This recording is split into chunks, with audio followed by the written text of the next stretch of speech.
The following show is not intended for children under the age of 17. There will be foul language and adult content. Viewer discretion is advised. Numbers in my stock is going up 'cause of my hunger. When you see me in my zone, I'm locked in, not clocked in. I'm never boxed in. When you see me in my when I'm in my zone, I feel like I'm alone. I feel like I'm unknown to the world that's full of clones. My originality's focused on principalities broken. I'm loaning my heart and soul to the game that's scared to pay it back. And failure is a motherfucker. The strength to go on and believing in another sucker who don't see the vision in you. So you gotta work harder times two. Gotta make it do what it do with the limited sources you have. Your dream is still a fine motivation in you and inspire the world to do what you can. If you love it, then fuck it, get through it.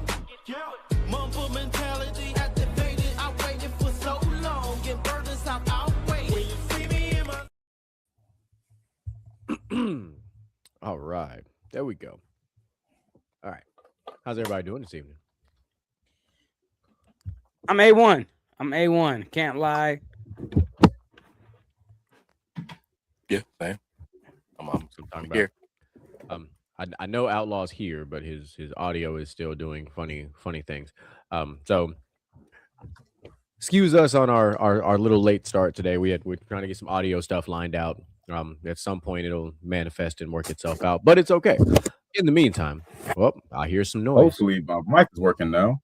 Hell yeah! Oh, shit. I'm in that thing. It'd be glitchy though, but yeah. Is it don't working matter. now finally? Yes. No, We can hear you. his video is a little glitchy, not his mic though. We okay with that? You know you know what it was? Because before we started the show, he I'm had not do-rag okay on. with that. I want the whole package. No homo. It's that black do-rag energy. That's what it was. Hey, Now that the do-rag is on, everything started working. Motherfuckers fear the do-rag. It was just,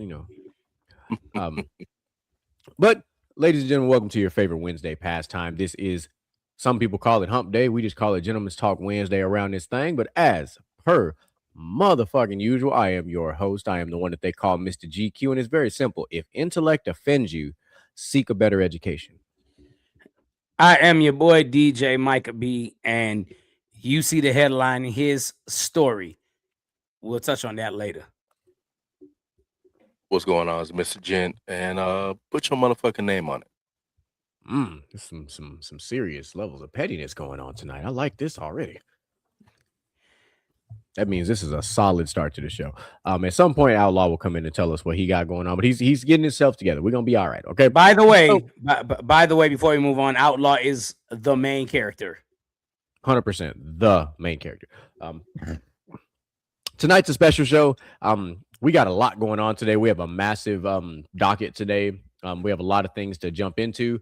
Obviously, if you saw the YouTube thumbnail, it's literally the unsung heroes of Black history. Yes, we will tap into that.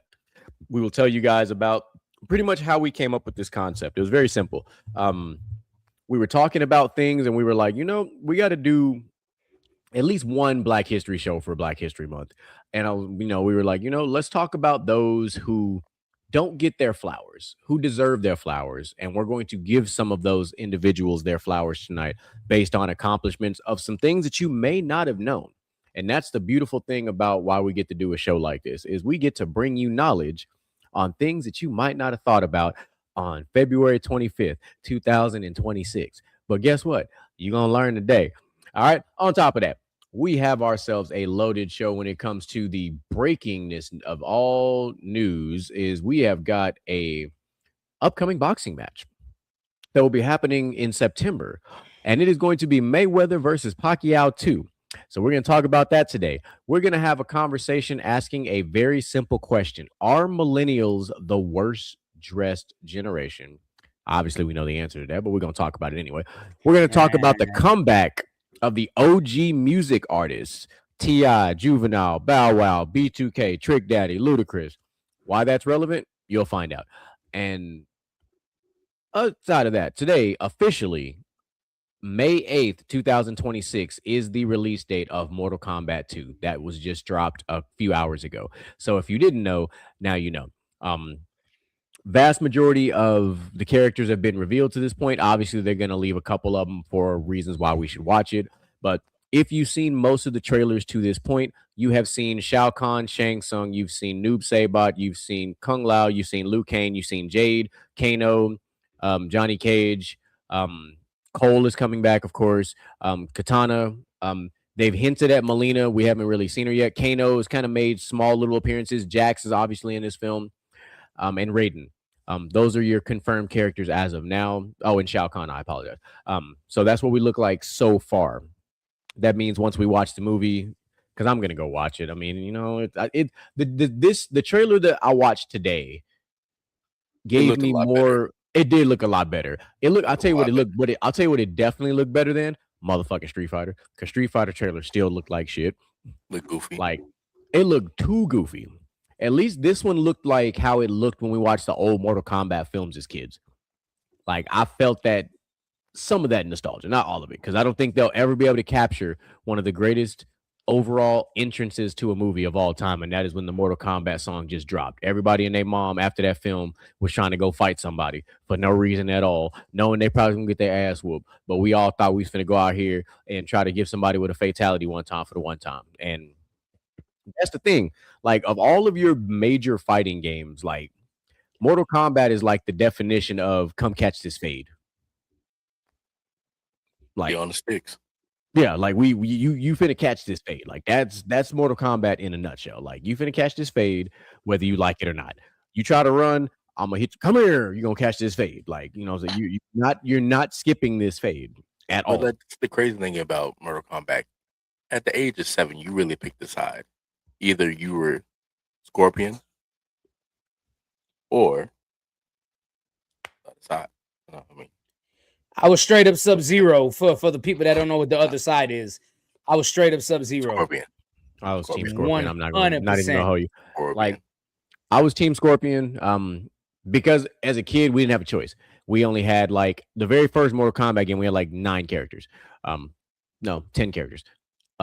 So you really had to kind of figure out what you wanted to do. And then as the Mortal Kombat universe expanded, yeah, you about right.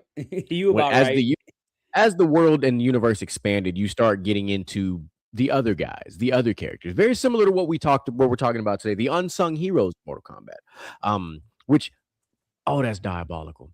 It would have made for a brilliant crossover. I just was talking out loud and I was like, that sounds like Micah doing a crossover right now.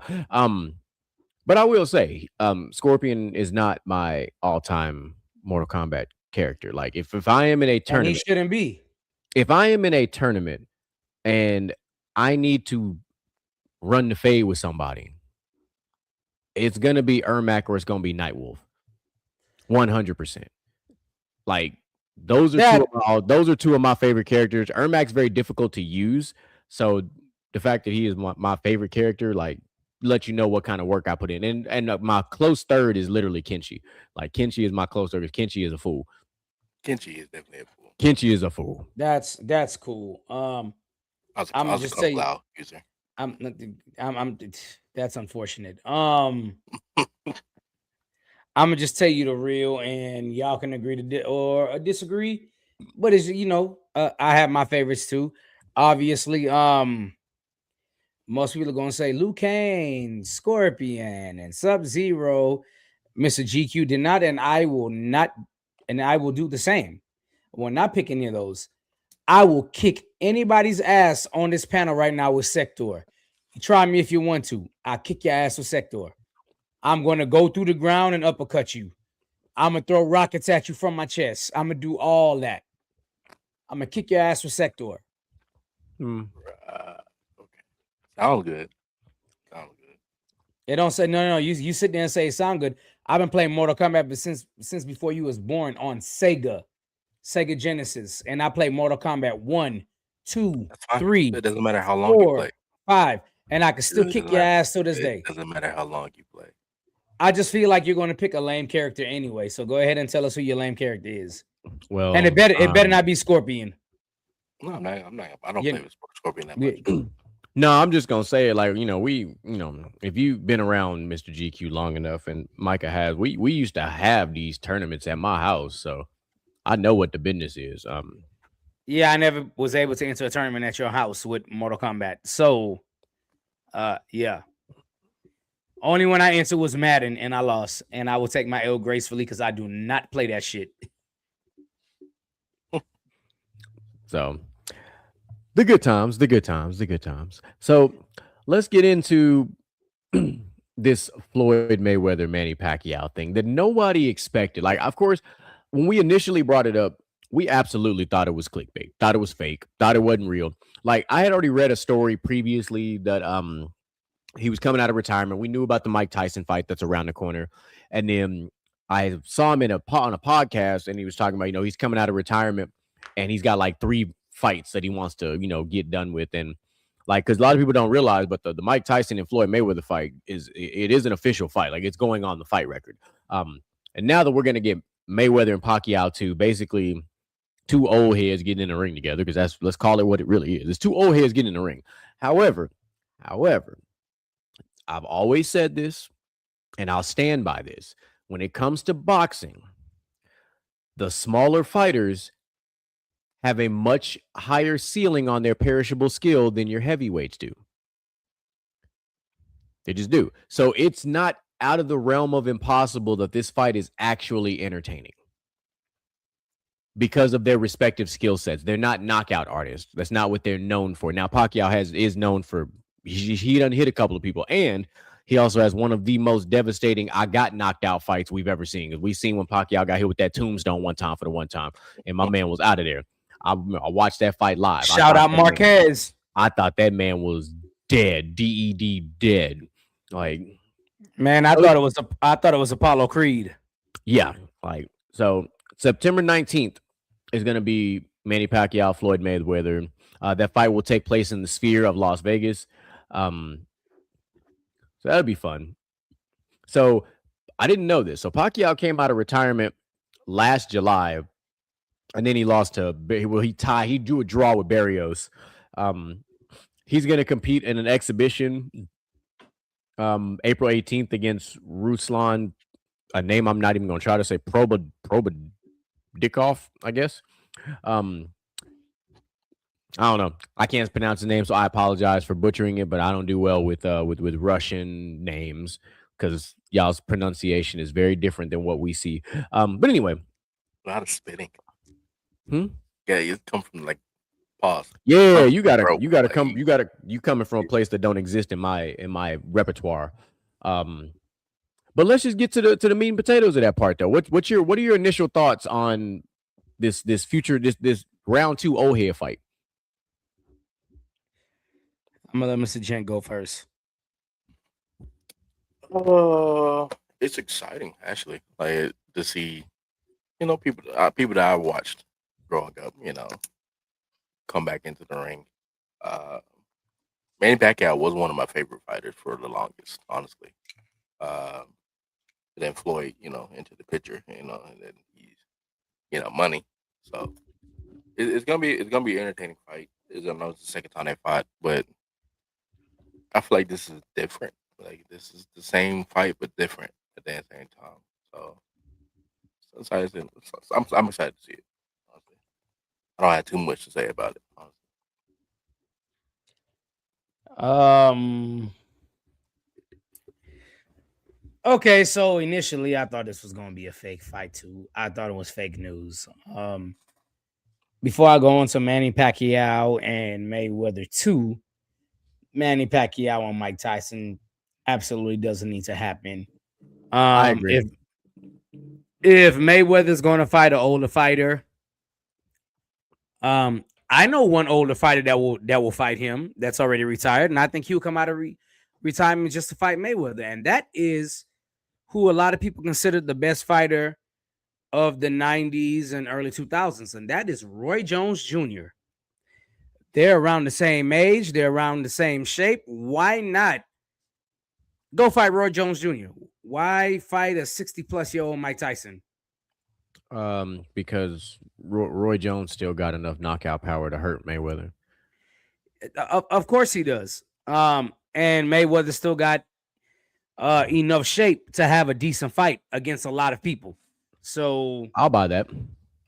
Like Mayweather never stopped taking care of his body. We all know this. But that's my take on the whole Tyson thing. As far as Pacquiao and Mayweather, I mean, we saw this fight, and I'm not saying Pacquiao had a fair chance because later on it came out he had a torn rotator cuff or whatever it was. Maybe he actually lost and they were making stuff up to make him. I don't care what it was. We already seen this fight. The fight was boring. We didn't care for it. There is a singer, and the singer says, the lyrics of the song say, "It's just a little too late." Right? Unfortunately for Mayweather and Pacquiao, it's not just a little too late. It's far too late. Nobody cares who wins this fight. Obviously, Pacquiao is probably like, if I can give him his first loss on his record, that's something big. No, you do not. Neither one of y'all get props for beating somebody that's out of their prime and way past it now. Neither one of y'all have gotten to wait. What Pacquiao retired in 21? Something like that, but then he came out of retirement. Right. Like both fighters have already retired. It's not something I want to see. It's not anything I want to see at this point. And it's not me saying Mayweather would have dominated Pacquiao the first time or Pacquiao would have dominated Mayweather the first time. It's me simply saying the time has passed. It is what it is. Even if Mayweather was to lose this fight, nobody's going to hold it against him. They can't hold it against him. Yeah. To give you guys a perspective here. So when Pacquiao came out of retirement, the guy that he lost to is the guy that Ryan Garcia just beat for the title. Like Garcia embarrassed that boy, and it was bad. And Garcia pissed me off trying to take a picture like Kobe. Like, don't do that no more. Listen, I wish people would stop doing that in general. The Kobe iconic pose is reserved for something different, and not now. Granted, because boxing is one of those sports that's kind of weird. Jason Tatum. Gross. Yeah. Jason Tatum. Well, when he did that shit was cringy. See, for Jason Tatum, I understand it because Kobe was his idol and his mentor. Yeah. Like Ryan, I have not seen a single picture, video of anything of Ryan Garcia and Kobe Bryant together. Like Kobe helped train. Like Jason Tatum went to Mamba University and did he still got a voicemail and text message on his phone from Kobe. I'm not gonna be mad at Jason Tatum for doing that personally, but Ryan Garcia 100%. Because and Micah knows this. Like boxing's weird because you got he's like the IWB or whatever. There's 4 different boxing promotions and they all have a champion of the same weight class, and then they start doing these super fights where they start merging titles, and that's why cats end up showing up to the ring with 5 fucking championship belts on and shit. And not only do they show up with that much, after they show up with that, the promotion they were fighting under, whether it be IBWC or IWC, whatever, after their title gets merged into another, they just create a new one and have somebody else go for it until somebody beats them again and they merge it again. It's the dumbest thing ever on planet Earth. That's boxing. And then they want to charge these fighters a fee for the belt, which I think is insane. Like when Crawford said, "Fuck that, y'all can have his belt back because I'm not finna pay y'all $100,000 or whatever the fuck they was asking for." I was like, "Nah, that shit was crazy."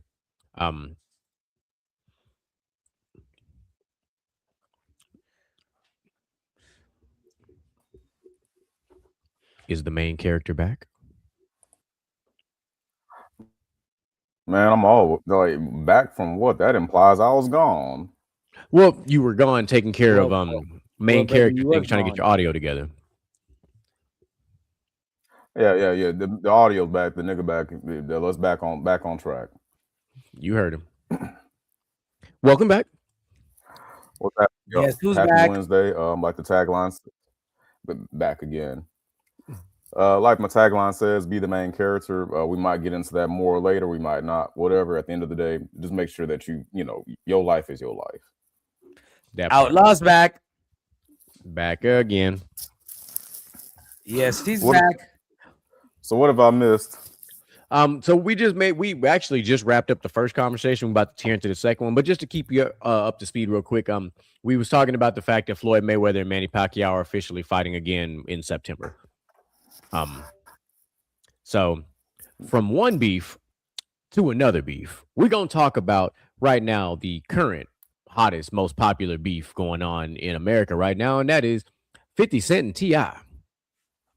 And it's getting spicy. We taking personal shots at each other, at the wives. We got sons taking pictures at people's dead parents' graves. Like we got diss tracks coming out. Like Honestly, it feels like two unks fighting at a family reunion. that's what we called the Mayweather Pacquiao fight. Was two old heads fighting. Yeah, that's really what that felt like. Like Floyd and Pacquiao again. Like I don't know. Like just. What can we get some new blood, some new beef? I don't know what happened. Why are these old niggas going at each other? Well, I mean, to be fair, the 50 Cent and T.I., it is new beef. The whole beef is because T.I. called out 50 Cent for verses, and 50's like, man, whatever, you can't mess with me, this and that. And 50 started taking personal shots. So like he does, because that's what 50 does. And somebody needs to tell, what is it, King? Somebody needs to tell him stay out of grown folk business. Like, stay in a child's place. I don't give a damn if you're 21 now. Stay in a child's place. This ain't for you. You understand me? This ain't for you. When your dad was 21 and making hits, you weren't even born yet. This ain't for you. Sit your young ass down. All things considered, though, in a real head-to-head like versus battle, my money on T.I. Of course, I don't. Yeah, it's not anybody really can. Like, don't get me wrong. Like, I love 50's music. Like, the man got classics, but T.I. is an actual lyricist. That man, like, he live and breathe bars. Well, and a lot of people don't give, like, because T.I. had even talked about it. What up, Reed? And a lot of people, he said it in his podcast interview, like he's like and like people tried to discredit it, but he's like, I'm really the father of trap music. He is. Absolutely. He had a whole album called Trap Music. Like that was what the fucking album was called. Like what we hear now, as far as trap music, it branched from what T.I. did. Now, granted, I think what they did was that they took it and they fucked it up. However, I agree. Oh, absolutely. Oh yeah. We talked about that last week, actually, the collabs. But I mean, I feel like T.I. he shaped the current rap landscape, as far as like trap beats and the whole trap kind of flow. Yeah, there was a whole relay of those guys, except T.I. had it first. He obviously passed the baton over to like Jeezy and those guys, because Jeezy played a role in the trap music game too, and he did help elevate the trap music game 100%. I do think he very much was a part of it in a way that people like. I mean, obviously, me, you, and Mike and notice we grew up like when Jeezy had them at first come out. Like we knew about the Snowman, you know what I'm saying? Like we knew, like that was a big thing. Like if you was talking about the Snowman back then, you knew what the fuck was going on. People's rocking the shirts with the chains, boys in the hood, like you knew what it was. Who I do think, I won't branch too far from the beef part of it, but somebody else who played a role in the trap music game that I don't think got a lot of he didn't get a lot of credit, even though he's still around, was actually Plies too. Plies played a role in it too. Especially in the MySpace era. He was huge in the MySpace era. Like now he's just like, he's funny as shit on social media now, but like he played a big role in the MySpace era, because that's when him and like Ace Hood at first come out. That's when DJ Khaled kind of started showing up, like, so like that's when like trap music started to get more, is poppy the right word to use, Micah? Like it started to go from that really hardcore to like more mainstream, where it was like safe. It became safe. You know what I'm saying? Versus what T.I. did was that raw, unfiltered trap music, what Jeezy did, that raw, unfiltered, the beginnings of a guy like Plies was doing that raw, stuff like that. Killer Mike, exactly. mean- Put that back up there. Killer Mike was another one. He was Plies, huge people back then. forget that Plies had actual bars. Like, if Man, you listen what? to Goons Lurking, Listen, the man had this bars. man had a song called "Hiding in Your Bushes." That's goon activity. Like, Yeah. if a motherfucker telling you, I "Hey, I'm will hiding in say your this, bushes," man. I'll say this. I love Plies. I just never consider Plies as trap music. Do I consider him big in the South and somebody that should be considered very vital for the history of Southern rap music? You're goddamn right. I do. I just never considered him trap music because I feel like he's more trap adjacent, but like you gotta understand, trap as a genre wasn't really defined when he was around. Yeah. It was still pretty loose. Mr. Gent, I see your mouth moving. I don't know if you're talking or not, or if you got us on mute. I just want to make sure you don't have anything to say. I think he's speaking of someone in his household. Okay. I ain't gonna lie to you. Side note, from like at a glance, his hat looked like a Waffle House hat. Anyway, back to the Plies thing. Yeah. I'm a Plies fan. I like Plies, but listen, bro. I don't even feel him being trap adjacent. I just feel like Plies was a Florida rapper. He raps like everybody from Florida. He really does. What does a Florida rapper even mean? Like, I kind of feel like offended for Floridian niggas. Why? I don't know. The way you said it was kind of like it was. I don't know if it was like negative connotations or positive connotations. There's no negative connotations. If I was to say, Zero's not big because he's a Houston rapper, nobody would take that offensive in Houston.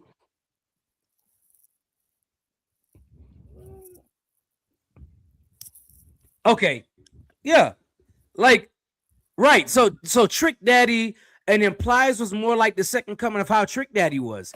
They made mainstream music, but you can't necessarily classify them as trap. But Plies was big for that era. I'm not taking away his influence on the era, right? I mean, yeah, Plies definitely made music that even the ladies could appreciate. And what he said? He said what we was banging Zero in. Yeah, I'm not saying y'all wasn't banging Zero. I'm saying the style. Let me spell check him real quick. And even more so, and even more so when he said we were banging Zero in the Midwest early 2000s, people were banging Plies in the mid 2000s. They was banging it. He was getting played everywhere. He had songs that were mainstream, 100%. But he also had those I always called them the obscure tracks that were really hot, but you couldn't play them on the radio because it was just like too much. Right. Yeah. But my only pushback is whenever y'all said he was trap adjacent. I'm like, no, because Plies had a lot of nasty music. Most of Plies hits was not, and most of his stuff was not trap music adjacent. True, but I feel like I still think he contributed because of the messaging for Kevin Gates to run, pretty much. That right, and I feel the same way. I feel like it's more Kevin Gates type of rap, being like a prototype Kevin Gates. I could buy that, or Kevin Gates being a prototype of anyway. Well, yeah, can be prototype, but yeah.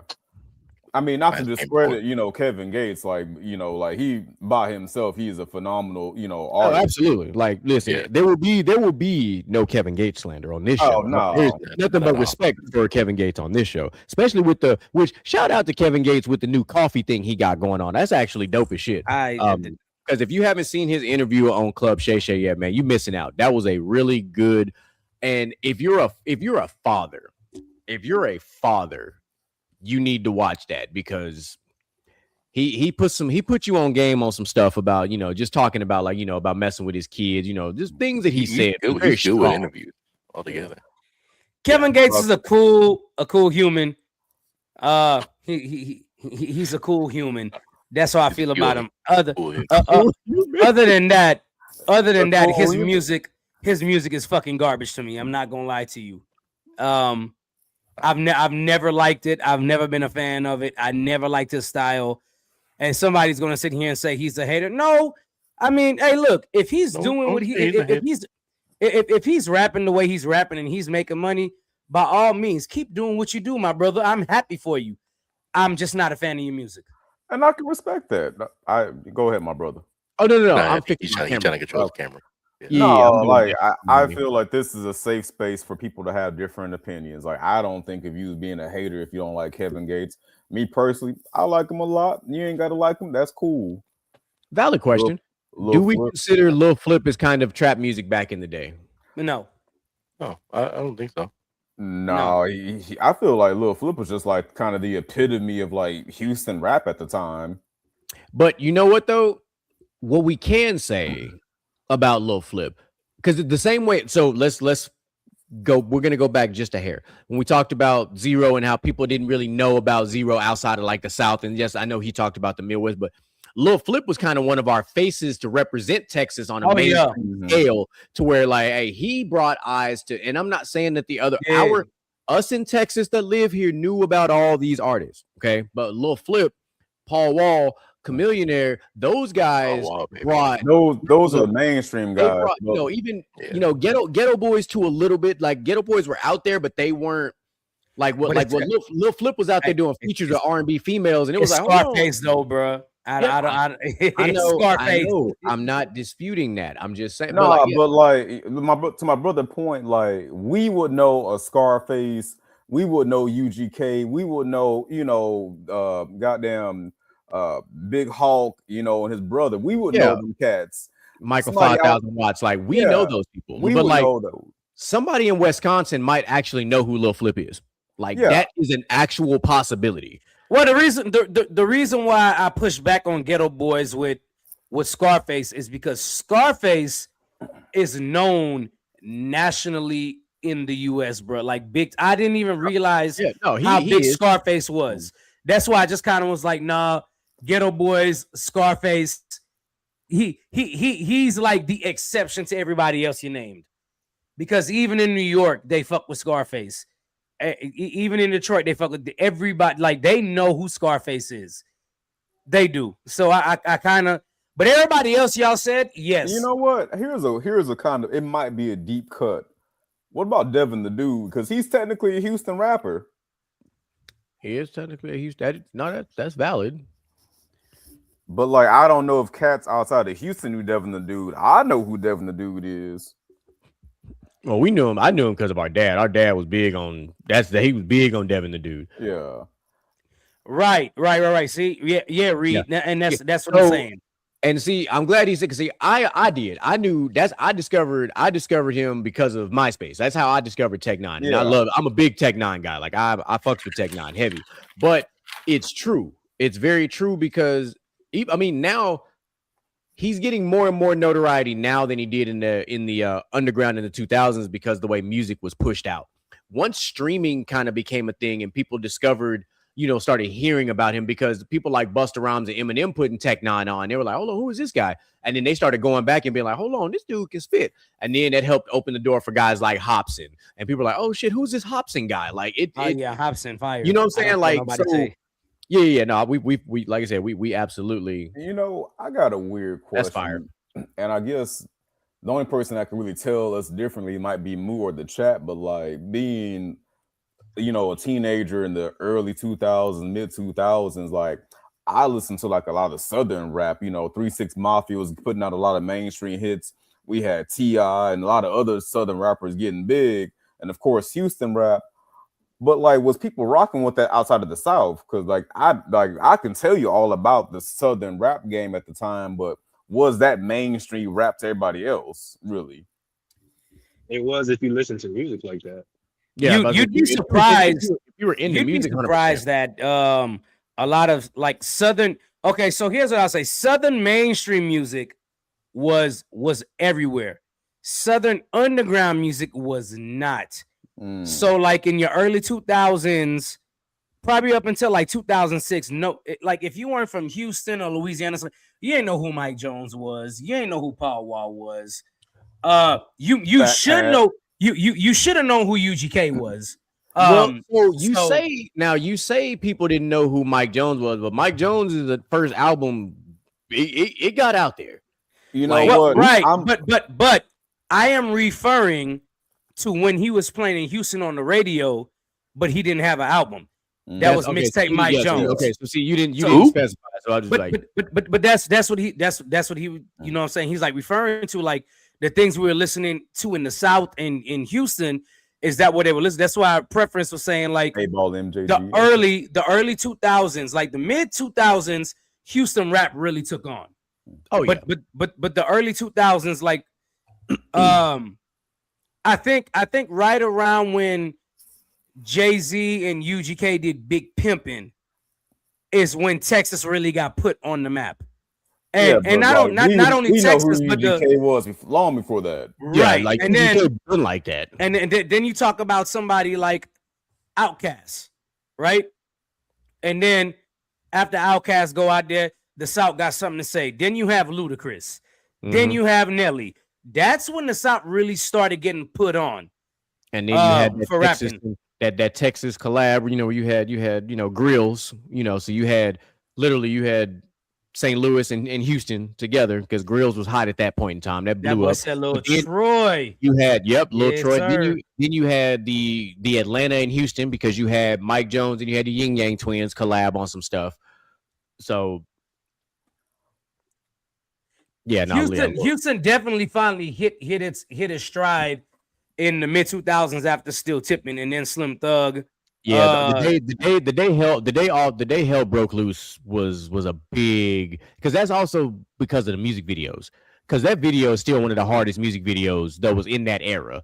Like that could arguably be a top 5 of all time music video in that particular era because of everything that video encapsulated Texas. Like everything Texas was in that video at that time. The beats, the vehicles that we was driving, everything was in that one video. And then you think about the artists and everything that they was talking about, and it was like, yeah, that was like Texas music in a nutshell right there. I'd argue this might be another deep cut, but like I've heard some cats banging Mo City Dawn outside the South. Because Mo City Dawn is an anthem. Yeah. That's why. Like, listen, I will use my other career field. When I went to training, when we got ready to graduate, I had put on a bunch of people from the Midwest and like the East Coast and the parts of the West Coast that had never heard of music from the South. And I played them Mo City Dawn. I played them Lil Kiki knocking pitches off you wall. They was like, hold on. They was like, who is then? I started playing them like Zero. I played I Hate You for the first time. And they was like, hold on. Because they was having some problems with their females. And they was like, hold on. This song really speaks to me. That one, M16, One Deep. You know, like you know what I'm saying? We started running down this line. Yeah, like back when then we talk about the ABN days. We didn't even talk about Trader Truth in this whole conversation. I But didn't hear Trader Truth not one time in this whole conversation. it's because y'all can miss me with Trader Truth. Y'all can miss me with Trey. Moo, you gotta understand. Trader Truth kind of hurt us. We're gonna say it like that. I was never a big fan of Trader Truth anyway, but that's fine. But he did, like, when you like, you got like the president, right? Let's put it in its proper context, right? The president, the face, the guy that kind of represents, was big time. A lot of it was like Lil Flip and like Slim Thug. That was like your president, vice president of everything that we do, in a way, just because they were able to go out and about and do all the things. Zero was like he was like literally like the captain of the hood. Like if Zero said it, you rocked with it. If you crossed Zero, everybody was on your head. Like, so when that whole beef went down, it was like, hey man, we picking sides, but it ain't really a side to pick. It's Zero over everything. But I felt like the city of Houston, even before that, wasn't fucking with Trey like that no more, because Trey left Houston and went with to Atlanta and signed with T.I. But that was later. That was much later though. Even if it was much later, like you can walk the streets of Houston right now and say, name me 5 Trey, because J-Dog was a bigger influence on Houston than Trey was. No, easily. For sure. So like you can sit there and be like, walk the city of Houston and be like, name me 5 Trey songs, and a lot of people would not have been able to name you 5 Trey songs that was his songs outside of ABN. That wasn't going to happen. They just knew who Trey was and be like, all right, he fuck with Ro, that's Ro cousin or whatever it is, and he part of ABN. Like Slim Thug, like Boss Hog Outlaws was even bigger than Trey, like in Houston. So I don't know how it would even.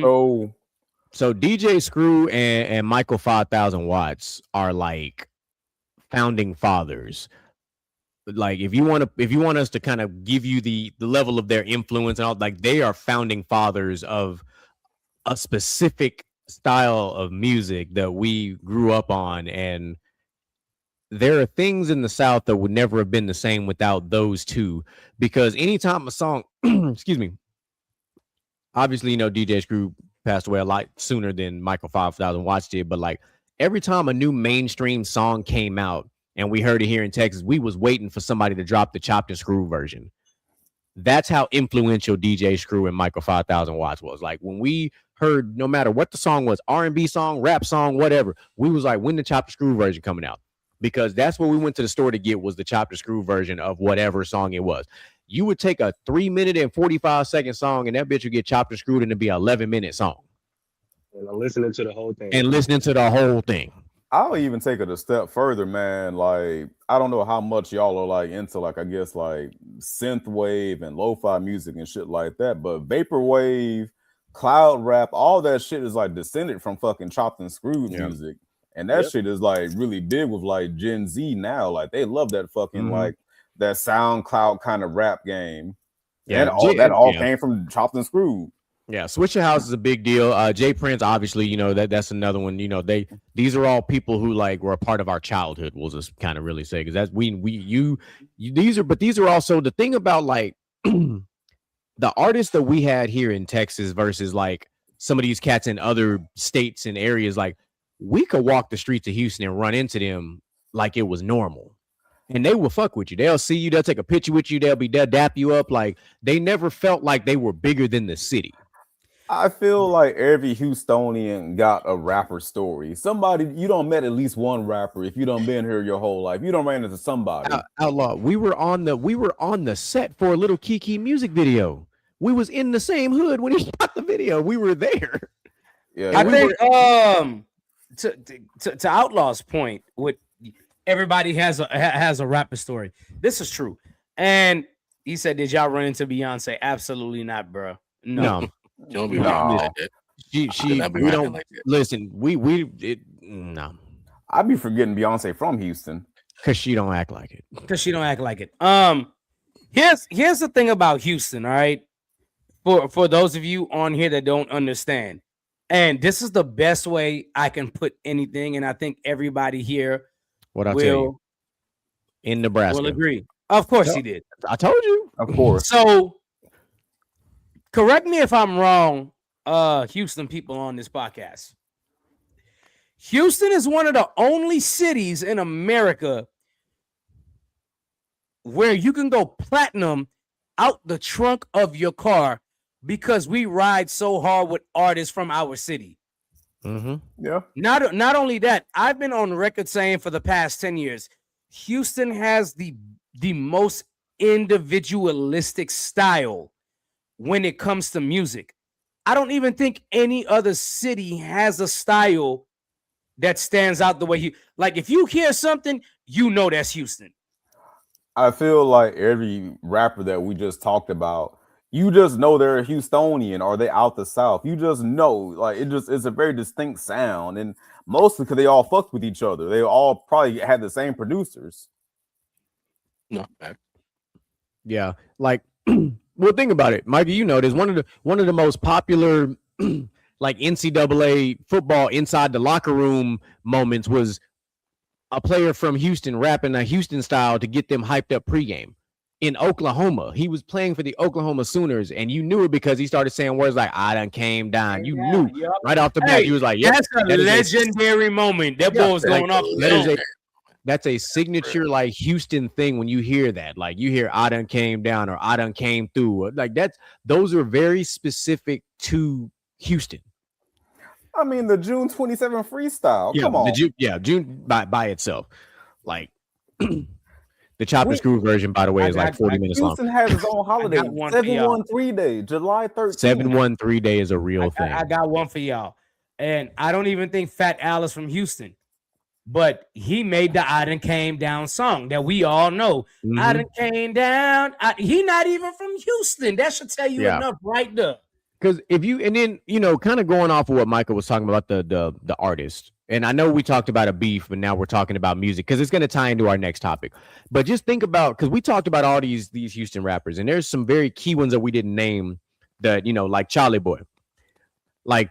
Think about what Charlie Boy was doing. He was doing things that people see Drake doing now. That rapper that was singing on beats. Zero was doing the same thing where he was putting that melody on a beat that sounded like he was singing. All the rappers sung their own hooks. Yes, that's a thing. Like, and you can't tell me that Drake didn't get that from Texas. You can't tell me that. You can't. There's the reason Hall Week exists in Houston. HAW, Houston Appreciation Week exists for one reason with Drake and one reason only. We put Drake on.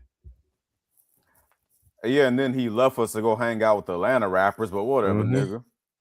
Yeah, because I mean, we got. I don't blame him. Atlanta started catching fire. Yeah. With that no. And the crazy thing, right? This whole conversation we had, we only talked about the city of Houston. We didn't even talk about Dallas rappers. Like, and truth be told, Paul Wall's technically he's from a little up further north. He's from like that Round Rock, Georgetown area. But some people he grew up there, but he also grew up in Houston. But a lot of people don't know that he is from that Round Rock, Georgetown, Pflugerville area. But if you don't know, now you know. I mean, hell, that's like saying Post Malone is a Dallas rapper, even though he kind of left the rap game. Shit, how many years ago? That might have just been a phase. I don't know if it's a phase. He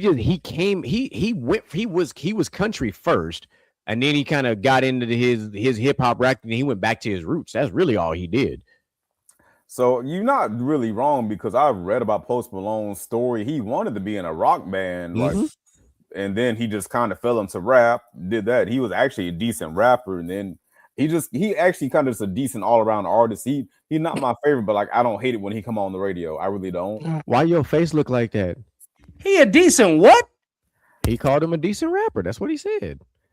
He know how to make a catchy fucking song. Like he ain't the best, like by all means. Like he ain't nowhere near the top, but like he's decent. He can make a catchy song. He can. He's decent the same way DiGiorno pizza is decent pizza. If I put a DiGiorno on the oven Post Malone is as decent of a rapper as Miley Cyrus was when she dibbed and dabbled in hip hop. I am crying. Wheezing Michael, over here. My nigga, if we over here at the house chilling, I put a fucking DiGiorno pizza in the oven, you gonna be like, nah, nigga, I'm not gonna eat that shit, or you gonna eat that shit? I'm gonna eat DiGiorno. That's how I fucking feel about Post Malone. Like, I'm not gonna tell you turn that nigga off. Yeah, I will tell you turn Post Malone rap music off for shit sure. I'm not. And Mr. Jet know that shit to be true. I will definitely say turn that shit off for sure. And you know me at this point. And you know me at this point to know I will. Is Post Malone in your playlist, Moo? That's what Reed wanted to know. I will tell you, Post Malone is in my playlist because he's got some songs. He's got some songs. He's definitely in my playlist. Facts. Bubba Sparks over Post Malone. Facts. Anyway, Post Malone is in my playlist. That's not debatable. Post Malone is in my playlist, but not for no damn rap music. I be damned. He sucked as a rapper. I'm sorry. My controversial opinion, his first two albums, he had a couple of bangers. Hey, listen, White Iverson, Candy Paint, I Fall. White Iverson was trash. You know what, Mr. GQ, you know that shouldn't surprise you because you know that's all I always felt about it. Nothing surprises me when you say it. That shit was trash. My brother listened to my favorite Post Malone song. Candy Paint went fucking hard. I don't care. That nigga had that melody on fucking. Yeah, bro. He was on Paint with the white on top. Like that shit was that shit. Yeah, I still listen. That's on my boy. You have some flow, right? That's on my chill playlist. Like even the song he did with Wayne, "What About Me?" That was a good. I give him that one. That was a good fucking song. Like. I will give him that one. You telling me you didn't like Wow? That beat was fire. You didn't like Wow? Look, I'm gonna say this about Post Malone. I'm gonna say this and leave the shit alone. I'm gonna say the this. beat is fire. He's The not. beat is 100% fire. That's crazy. Like- I'm gonna say this about Post Malone. He can't come to the cookout, but he can get a to-go play. I could bring him to work the next day, but he can't come. He Well, can be outside so, at now, the gate listen, and I can hand him a plate. Listen, Yeah, he we can't- can hand him a play, but he can't come inside. Yeah, he he can't can come pull in. up. And that's because You what hear we the music understand smells it. in the car. Yeah, because we from what we understand, that man don't like to shower much, so that's why he can't come to the cookout. But Exactly. Well, you gotta wait outside. that's really it. Like, yeah, But- I'll it wrap might it in change his full so life, bring it though. outside though. I guess to answer your question, GQ, not only do I have old Posty on my playlist, I got new Posty on my playlist. Yeah, too, I because have huge. I have country Posty on my playlist. Hello. 100%. I huge have country Post album. Malone on the Country album's playlist. I fire. just don't. Fire. I just You don't hear have me? rapping Fire. Post Malone on the playlist. Listen, Nah, I got I Post don't Malone have on my rapping playlist. Post I ain't Malone. gonna lie. There Rapping are- Post Malone is I'm not even gonna ass. there are old heads from the country game that gave Post Malone his respect for that country album. That country album was better than anything Beyonce put out on the country album. I'll tell you that. It right was the better fuck than now. Beyonce's album that year, bro. But, Like, it fire. shit on Beyonce's country album. Actually, I'm gonna be And this real. is why- Obviously, And this is obviously why it did. I say that Post is a decent artist, all things considered, because over the last 10 years, the man has changed his sound up, and it ain't sounded bad. So Okay. what you want to say about the nigga music? Like, he don't make bad. I will say Okay. this though, Shit. Bubba I- Sparks over I- Post Malone is crazy. Absolutely not rapping wise. As a rapper, as a rapper, as a rapper, Post Malone's music is not on my playlist, right? But as an artist, Post Malone is definitely a great artist. I just don't think he's a good rapper. And to each their own. For Yeah. us to even have a whole debate about Post Malone, and that says a lot about his fucking talent. The dude, he Yeah. honestly, he actually a solid fucking white boy. I give it to him. No matter what the nigga do, he not the nigga. Yeah, we whatever gonna he, see. Yeah. whatever he does, like That's the way to put it. Yeah. There you go. no, whatever Buddy does, I pull up for. Like, Did he Post, call you it got Buddy? Yeah, whatever, pal. Boy, I don't fucking know. All right, so let me. I'm marking this timestamp. But let's transition because we got to talk about it, and the fact that we have as millennials, we have a renaissance of our OG artists dropping music. This does tie back into the T.I. 50 Cent thing, but and then the whole conversation we just had about music. But you know, Juvenile dropping dropping new music. Hey, T.I. that song dropping was new nasty. music. Trick Daddy dropping new music. Bow Wow and B2K are going back on tour again. So B2K done reconciled, even though people's baby mamas done got fucked and everything else going on. And look, because I want to be able to sit in the same room as cuz I ain't even going I'm lie. it's a fade on site, bro. Like On site. You gotta fight me All on I know- stage while we performing. You know, man, bills must have been fucking due, bro. Bills That's how I they feel. gotta fucking due. and of course, you know, like Ludacris been dropping nuggets here and there because that 44 bars was absolutely sensational. Like Ludacris dropped shit just to make people remember it. Don't forget about me because I'm still here. And then of course, yes, I did say that. Yes, Yeah. You heard I that said right. that. Yes, Bow Wow and B2K are about to go on tour again. I just read about it last Tuesday. I thought it was fake. There's a lot of stuff out there where I thought it was fake news and it actually wasn't, which is crazy, but it's a real thing. Have you heard that Bobby V and Ray J dropped the song again? Ugh. Yeah, it was trash. But Can we?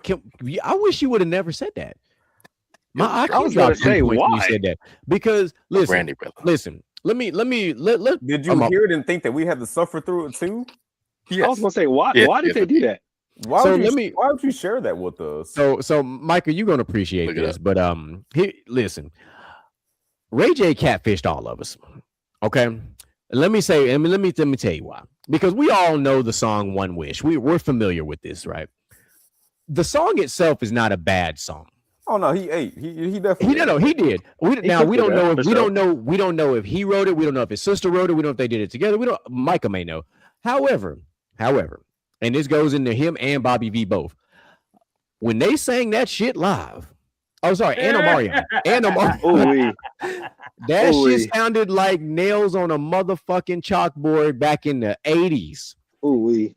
Because Ray J sounded like them rappers that was crying on beats when he sang that shit. And then he was on that reality show and he was singing that shit on the piano. And I was like, this motherfucker catfished us. That's when I realized the power of a producer in a music studio saving trash artists and making them sound good. You know what? Oh, Mixer's been going crazy since the 80s. I actually man. got an excellent segue from that because you made a salient point, my brother. So If our I father, had one wish. our father, That's exactly most how he people don't know sounded, too. this, No, he but sounded worse than that. our father actually produced music back in the day. People might not know that. This is true. My dad told me years It's ago. there are 100% true.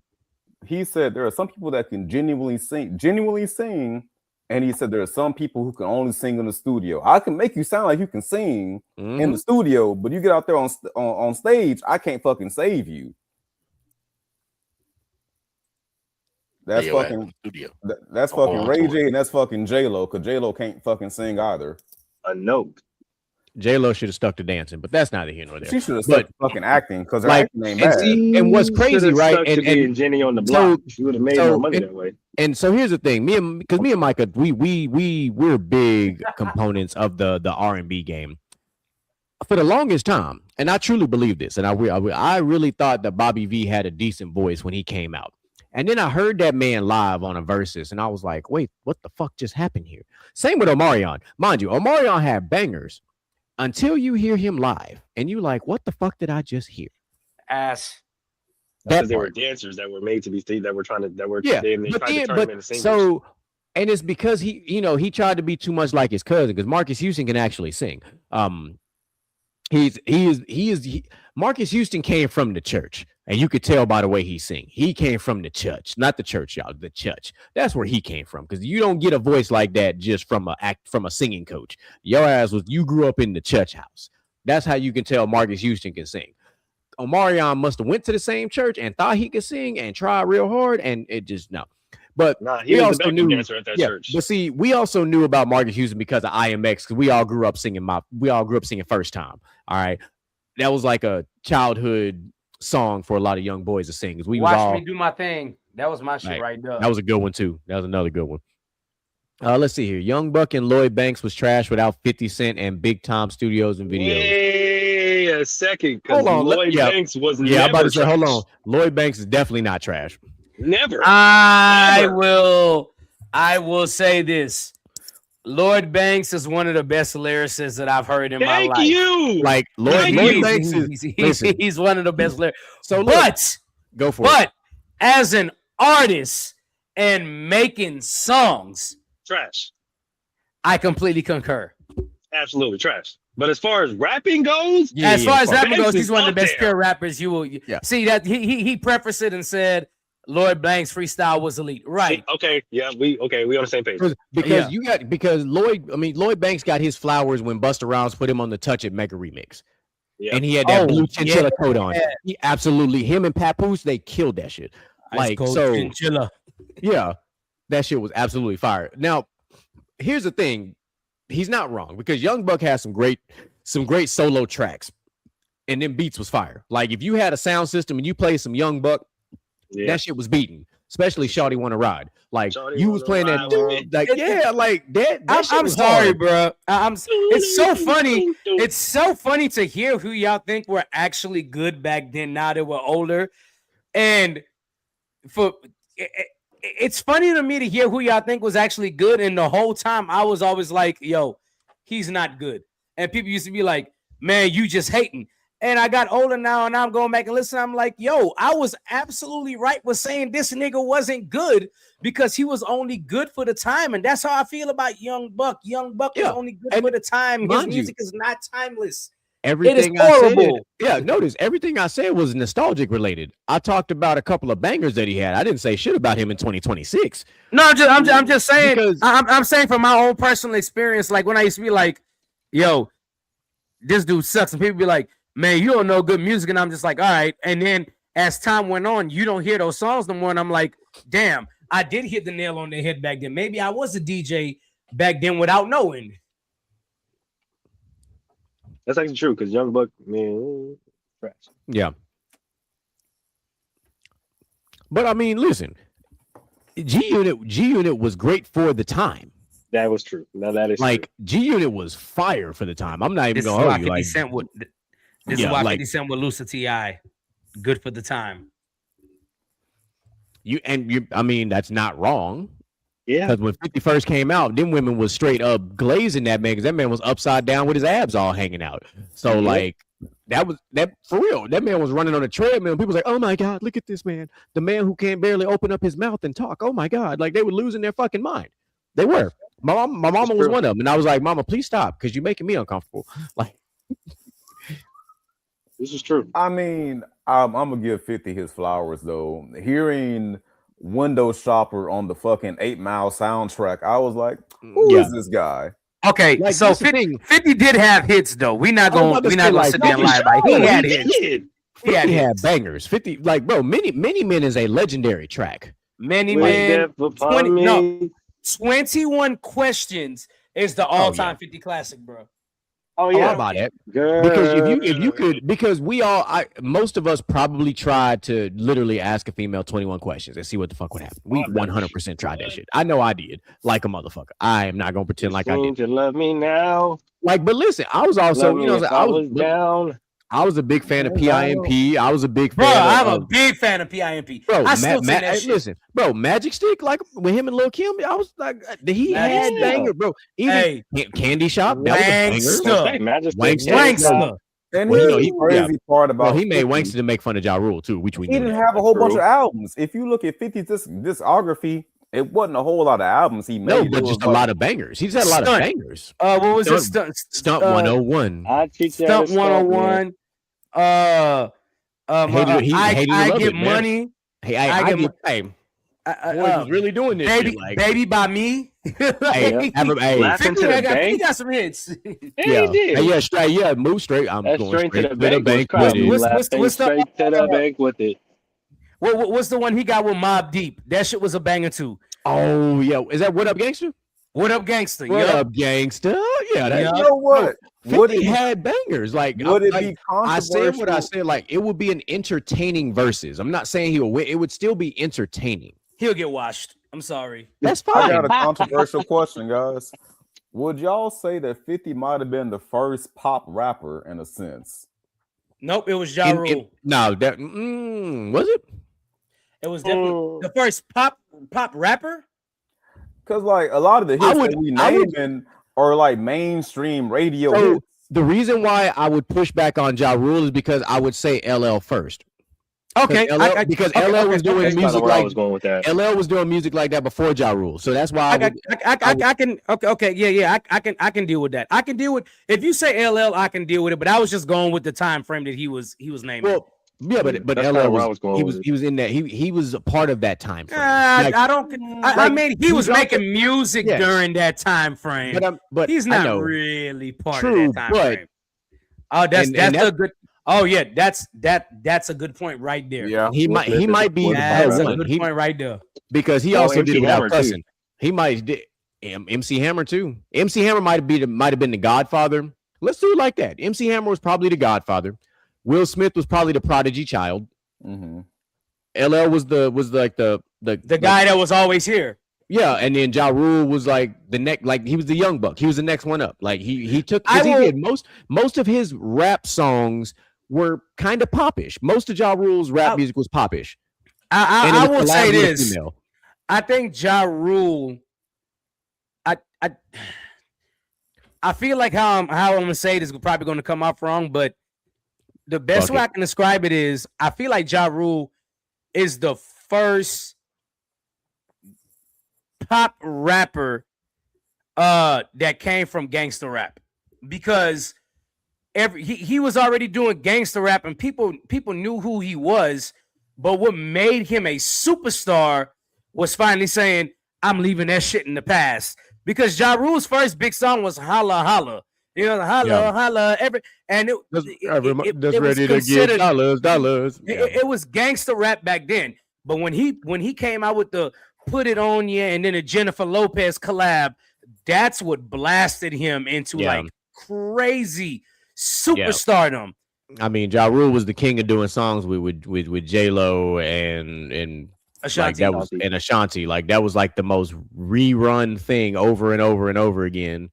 To me, Because LL also remember. Don't forget, LL Cool J did a song with J Lo too. You know, Yes. all I need is all I need. I believe what the name of the song was.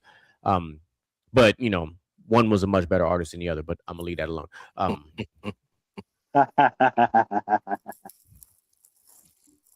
Sorry, I couldn't help it. I had to say it. All right, what was that? 10. That's okay. That's a long time stamp. All right. 05. I'm really getting some. Don't mind me. I'm doing production stuff. Nas and J Lo. Yeah. So, we've already hit what is it? 10. Let's touch on the purpose of the month, right? Yes. We've definitely touched on the music. Granted, I know we promised y'all a Black History program today, and we're still gonna get to Unsung Heroes of Black History, which we're about to get to now. But let's not forget that Black History music is. Yeah, that's what I was. Thank you. Thank you. You're welcome. You're quite welcome. Thank you for stealing his thunder. Right. I was going to get there. Forever to get there. Come on now. Goddamn. Look, you bald-headed demon. Hey man, hey, you know, hey. If you want to take over and lead, you could do that now. Go ahead. I'll let you go ahead. Do it. I didn't know what you was gonna say, but yeah. Go ahead. No. Hold on. Time out. Everybody be quiet. Let Mr. Gent introduce the next thing we're gonna talk about. All right, guys. Look, we all know that we're all here. We're all Black men, and at the same time, we all celebrate in some kind of way Black history. So, what on the screen. So all right, so we're getting to the meat and potatoes of this episode, which is for Black history, the unsung heroes of Black history, the heroes that have not been talked about too much, and have not been glorified much. That we all picked a few heroes that stood out to us. So yeah, anybody want to go first? Hell yeah, I want to go fucking first. I got a good one, goddamn it. What the hell is going on here? Oh my god, that was beautiful. No, but my brother Gent, you did well with that. Thank you. Yeah, good shit, Mr. Gent. Good shit. Yeah. You almost sound like a spoken word type of guy. That was nice. Yeah. That was cute. Yeah, that was legit. But no, my nomination for an unsung hero of like Black history and Black culture is actually Mike Pondsmith. The name might not ring a bell, but he's actually the creator of Cyberpunk. So if anybody enjoyed the Cyberpunk game or the anime, there's a Black man that made it. That's pretty dope. Dope as shit. I've never even heard that. That's pretty dope. Listen, I fucks with Cyberpunk. Cyberpunk is fucking great. Yeah, he made so it started out as a tabletop game like Dungeons and Dragons back in the 80s, but it had the Cyberpunk theme to it. Really? Yeah.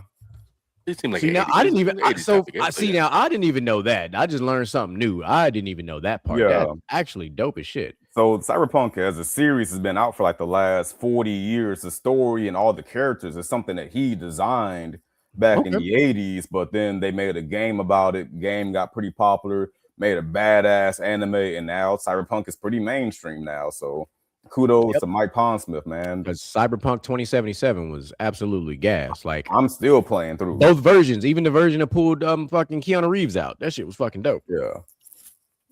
Okay, I like that. So I've got a few. So since we're kind of roundtabling up, I'll drop my first one.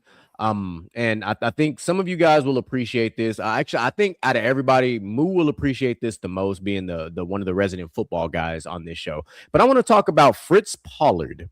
All right, Fritz Pollard was the first Black coach in the NFL. All right, so let me give you his backstory really quick. So he is the son of a boxer. Fritz Pollard had grit in his veins. He was 5'9", 165 pounds, and he was small for football, but that didn't stop him from bulldozing barriers on and off the field. He attended Brown University, where he majored in chemistry and played halfback for the football team. He was the school's first Black player and led Brown to the 1916 Rose Bowl. Although people refused to serve him on the team's train to California, he also served in the Army during World War I. He joined the Akron Pros of American Professional Football Association, which later became the NFL, where he was one of 2 Black players in the entire league at this time. He was taunted just like Jackie Robinson, full of the racial slurs and all this stuff. But he was such a swift and elusive runner that they couldn't do shit about it because you can't coach speed. He didn't get mad. His quote, a direct quote from him was like, I didn't get mad at them and want to fight them. He said, I would just look at them and grin and the next minute run for an 80-yard touchdown. That's how the fuck you do it. Over the next 7 years, Pollard coached for 4 different teams and founded a Chicago football team of all African-American players. He launched a newspaper and ran a successful investment firm, and Pollard was inducted into the Pro Football Hall of Fame in 2005. I brought him up because a lot of people did not know that. And I really thought that was dope that not only was he one of the first black NFL coach, he served in the Army, served in World War I, and got to do all that other shit on top. That man lived a whole 3 separate careers in one. And I just think the fact that he's somebody that doesn't get talked about enough when we do like the Black history stuff, to me is crazy. Because in Black society and Black culture, we always talk about those people, those milestone type of people. We love sports. He is one of the most iconic sports figures that we don't talk about because of what he did. We are still to this day in 2026 still talking about the fact that there are not enough minority coaches in the NFL. Yeah, we're talking about a guy at the time who was the minority coach in the NFL, and he does not get talked about enough. I gotta imagine that dude probably had the worst first fucking day ever at work. Oh, facts. First of all, I would just like to say, GQ, I appreciate your pick of Fitzpatrick. That's a really, really fantastic pick. I didn't even know who that was when you brought it up. I love it. Yeah. So that was great. That was a fire pick. I love that. It's two. So are we going to go one and then we're going to make our way around again and do a second one? Yeah. Okay. Can I go next? Because I or should doesn't matter. Go ahead. I mean, you get first of all, hold on, time the hell out. Okay, shout out. I you know what? Since we want to play petty, let's play petty. I want to give a shout out to Black History with Mr. Gent, and the reason why I want to give a shout out to Mr. Gent is because he's the first Black person on the podcast. By the age of 21, he lost all his hair. Okay, so let's start there. I had to lose it at 21. Damn. Well, I gave you the benefit of the doubt because you probably lost it before. Anyway, no, okay, that's my boy. I could talk about him. Okay, I'm gonna be serious about this one. The person my first person I picked, his name is Wayne Richard Embry. Moo, you might know Wayne Embry, and GQ, you might know Wayne Embry because y'all are big basketball fans. For the people that don't know, Wayne Richard Embry, born March 26, 1937, is an American former professional basketball player and basketball executive. Embry's 11-year playing career as a center spanned from 1958 to 1969, playing for the Cincinnati Royals, Boston Celtics, and Milwaukee Bucks for the NBA. This is where he makes history. After his playing career, Embry transitioned to a career as a professional basketball executive, becoming the first African-American general manager and the first African-American team president in NBA history. And in 1999, he was inducted to the Hall of Fame. And in a time where we are now in 2026, and there's still not a lot of Black team presidents, there's still not a lot of Black GMs. This man was the pioneer, and he was the person to show that Black people can do it too. And I know everybody knows the Jackie Robinson story to integrate baseball and one of the first to integrate sports, period. But I also want people to understand, even after Jackie Robinson, there is still more Black history that we are not taught and we are not told about when it comes to the history of sports. And that was the reason why I looked for a sports figure. That's dope as shit. Like that's I didn't know that one. This is why we do things like this. I enjoy being educated. So Just like my headline says, if intellect offends you, seek a better education. Because if you're not out here actively learning things, but you're like, oh, well, aren't you smart or aren't you this? Or if you're out there really being irritated about how intelligent somebody is, and I guess because you're not, because you're fucking inept, you probably should go get a better education. Upgrade your public school education and go learn you something. Go read a book. We made a song about it in the Black culture called Read a Book. Read a book. Read a motherfucking book. We did this shit. READABO.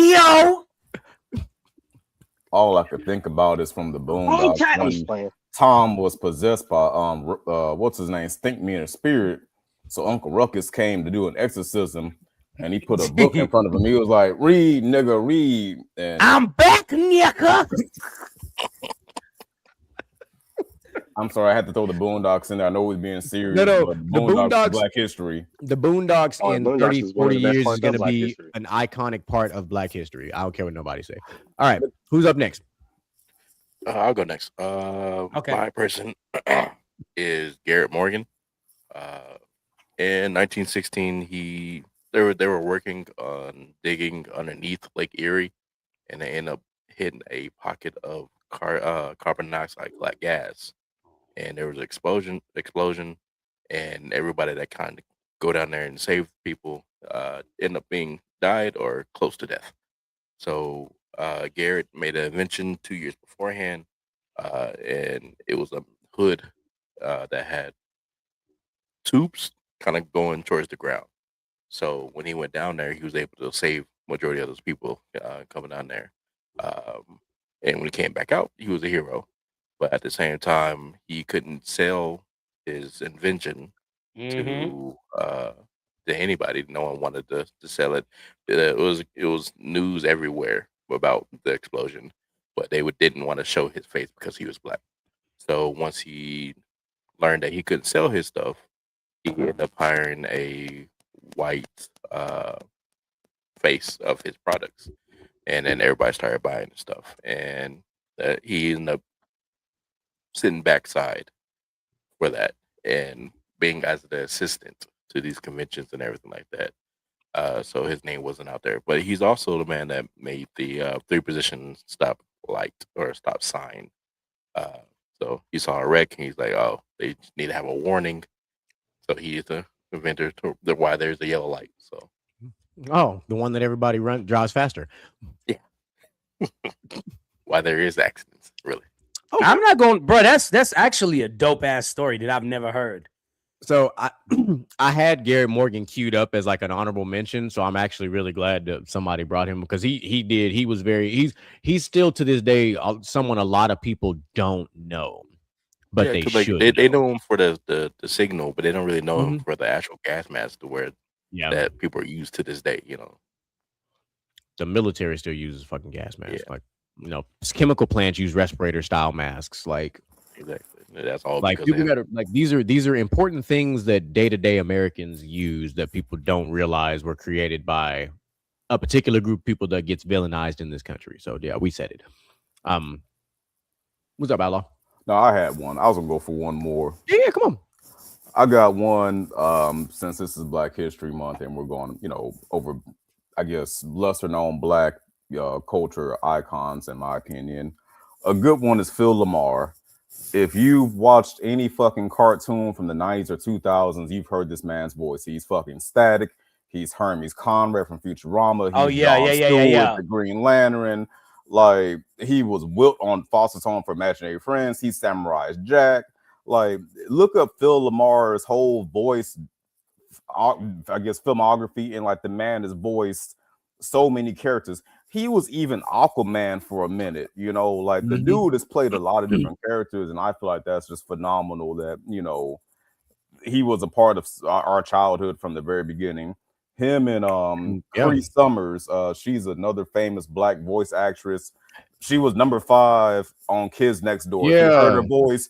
She does the same voice for every character. That raspy style, tough girl voice.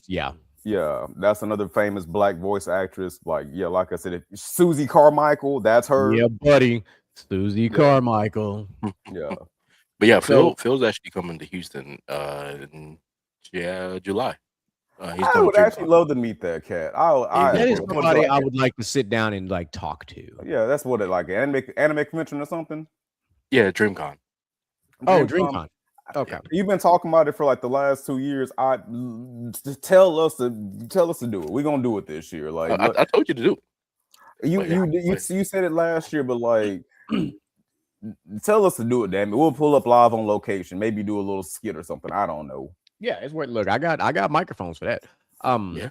So I'll follow up and I'll go next because this one ties into so much of American culture that people probably don't even know who created these things. But we're going to talk about Charles Richard Drew. He is the father of the blood bank. All right. So anybody who's ever had a blood transfusion owes a debt to Charles Richard Drew, whose immense contributions to the medical field made him one of the most important scientists of the 20th century. So Drew helped develop America's first large-scale blood banking program in the 1940s, earning him accolades as the father of the blood bank. He won a sports scholarship for football and track and field at Amherst College, where a biology professor piqued his interest in medicine. At the time, racial segregation limited the options for medical training for African Americans, leading Drew to attend med school at McGill University in Montreal. So that's cool. He became the first Black student to earn a medical doctorate from Columbia University, where his interest in science of blood transfusions led to groundbreaking work separating plasma from blood. Guess what, Black folks? Y'all know all about going to them goddamn plasma centers, donating plasma and making money off of it. You can thank Mr. Drew. You can thank Mr. Drew for that. In 1940, Drew led an effort to transport desperately needed blood and plasma to Great Britain, then under attack by Germany. The program saved countless lives and became a model for the Red Cross pilot program to mass produce dried plasma. So once again, you can thank Mr. Drew for taking care of things like the American Red Cross. Ironically, the Red Cross at first excluded Black people from donating blood, making Drew ineligible to participate. That policy was later changed, but the Red Cross segregated blood donations by race, which Drew criticized as unscientific and insulting. Drew pioneered the Bloodmobile, a refrigerated truck that collected, stored, and transported blood donations to where they were needed. After the war, he taught medicine at Harvard University and its hospital, where he fought to break down racial barriers for Black physicians. So one man played such a role that we wouldn't have plasma donation centers. The Red Cross wouldn't be what we know it is as today, and blood transfusions for what we know them now as a very vital part of medicine may not have been possible without Charles Richard Drew. I'm gonna say something controversial. Listening to everything that you just said, it kind of made me think, if they hadn't held us back for so many years, think of how much further society would be. Like, so much shit that we've I don't want to say shit, so many achievements that we've listed off were made by Black people being held back and looked down upon. But if they would have just let us have a seat at the table sooner, think of where the whole world could have been at. So I agree with what you said, but I'm also going to push back. And not to start an argument, but I want to push back because I want you to think of it like this. This is where the whole real talk becomes a thing. Yes, they were held back, but all these individuals that we've talked about so far, they have one key thing in common. Not a single one of them reached for an excuse to not do it. They all found a way. They all defined perseverance. They all found a way despite the obstacles in front of them, and they got it done. I mean, honestly, there is a possibility that without, the oppression and the obstacles, those things might not have been done anyways. Correct. Because remember, in the culture, we talk about pressure busting pipes and pressure making diamonds, right? Look what all that pressure put on them, and look what came from it. Because we can say what we want about being oppressed and being held down and having obstacles, but you know what? Without those things, we don't achieve the greatness that we are. Somebody like Michael Jordan doesn't achieve the greatness that he does if the bad boy Pistons don't beat the fuck out of him in the playoffs. Adversity. They beat the brakes off of him.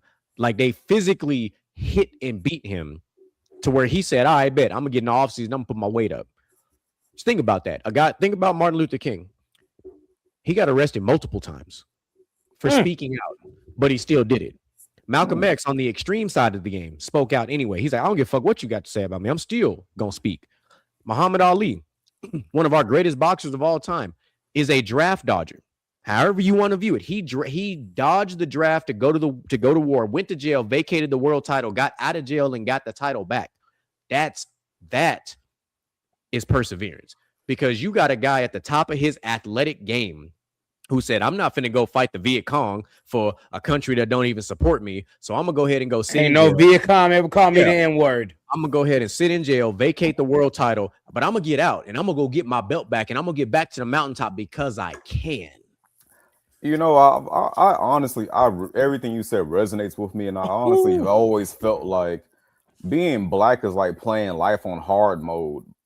Like, and then we go to like a regular lobby and fucking slaughter everybody. Like, we've been playing hard mode for so long, like the non-ranked lobby is fucking easy mode. Hey, which is why, and I'm not trying to be racist, I'm just saying what it is, which is why I would rather see a black doctor over any other doctor on planet Earth, because that black doctor had to work 2 or 3 times harder to get that position than the other doctor that was going out for that position. And that black doctor's gonna make sure they got your best interest at heart. Right. Like, yeah. And the thing that we have to remember too is some of us are in those same positions where it's very hard to walk that line, because we are probably one of a very few groups of people who were already born with the strike. Yes.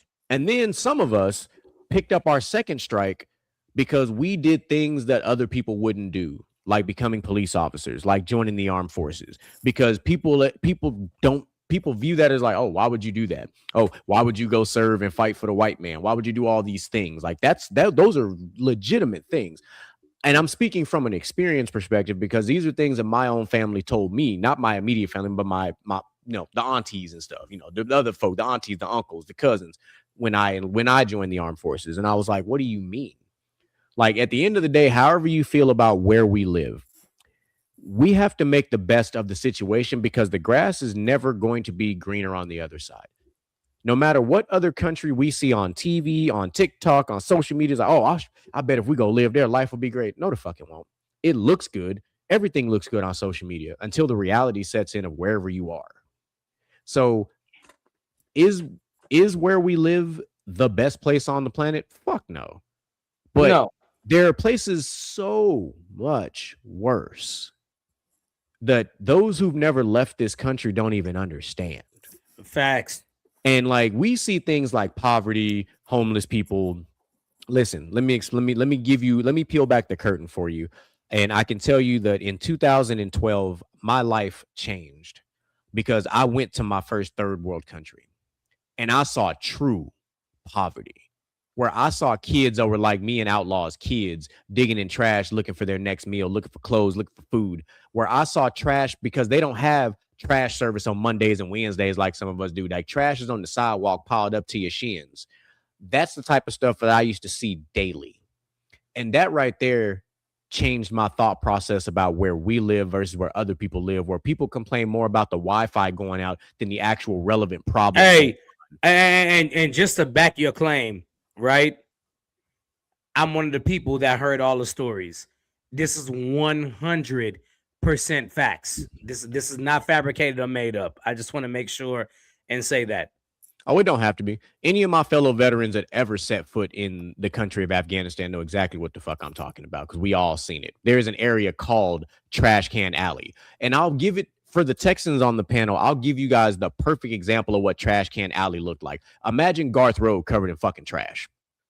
Shit. That's Trash Can Alley in Kabul, Afghanistan. That's the perfect equivalent for you to think about. One long ass road of nothing but trash on a two-way street. Can I go next? I was actually going to say something about what my brother said, but if you want to go ahead. No, I think. Well, I'm just saying. Before I go, well, there's a reason why I asked if I can go next, just because I wanted to elaborate on what he's saying. That's the reason why I say that. As all of you know, I'm not American black, right? I'm Afro-Caribbean. My family's from the Caribbean. And I want the people out here to know that's in America. This is, I think, even though, and this is just me, even though there's a lot of things that we're privileged on as Black Americans in the States, right? There's a lot of things we're privileged on. I don't think there's a lot of things that people know otherwise outside of the U.S. For instance, what he was just saying, people picking up trash, or we're so privileged we can go to the supermarket and shop. We don't have to go fishing. We don't have to go hunting. We go into the stores and get what we want and come home. And it's not like that in other places all the time. And I know, Mr. GQ, you will co-sign on this, right? Which is why I have a problem with a lot of American people in general, not just because I don't want to say American blacks. It's just a lot of American people. We're so privileged here in America that we don't know what other countries go through. And we should do better as people, whether it be Black people, white people, Mexican Americans, whatever it is. We should do better, right? I think we'll all agree to that.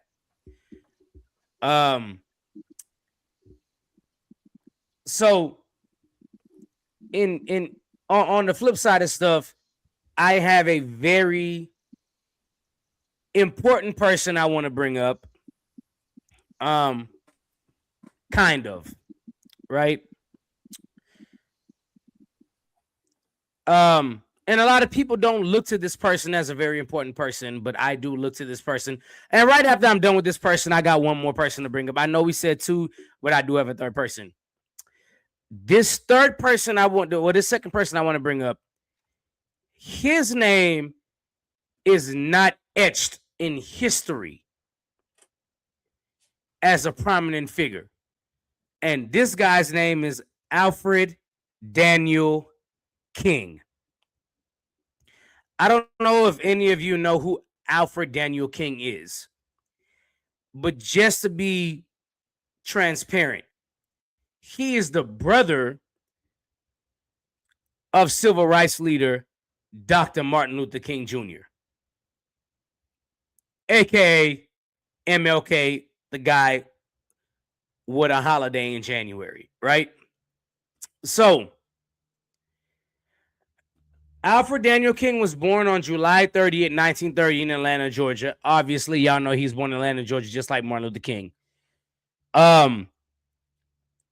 Although he is not revered as his brother with the I Have a Dream speech and things like that, when his brother was murdered, society does not tell you he picked up the mantle that his brother left and ran with it until 1969. Where his brother died off, he picked up. Where his brother was in the civil rights movement, he was right there next to him. Where his brother was leading the charge, he was right there next to him all the time. I Had a Dream speech, he was on the front row of the I Had a Dream speech. When his brother passed away, he kept his brother's dream alive and took over and started leading Black people into the next era of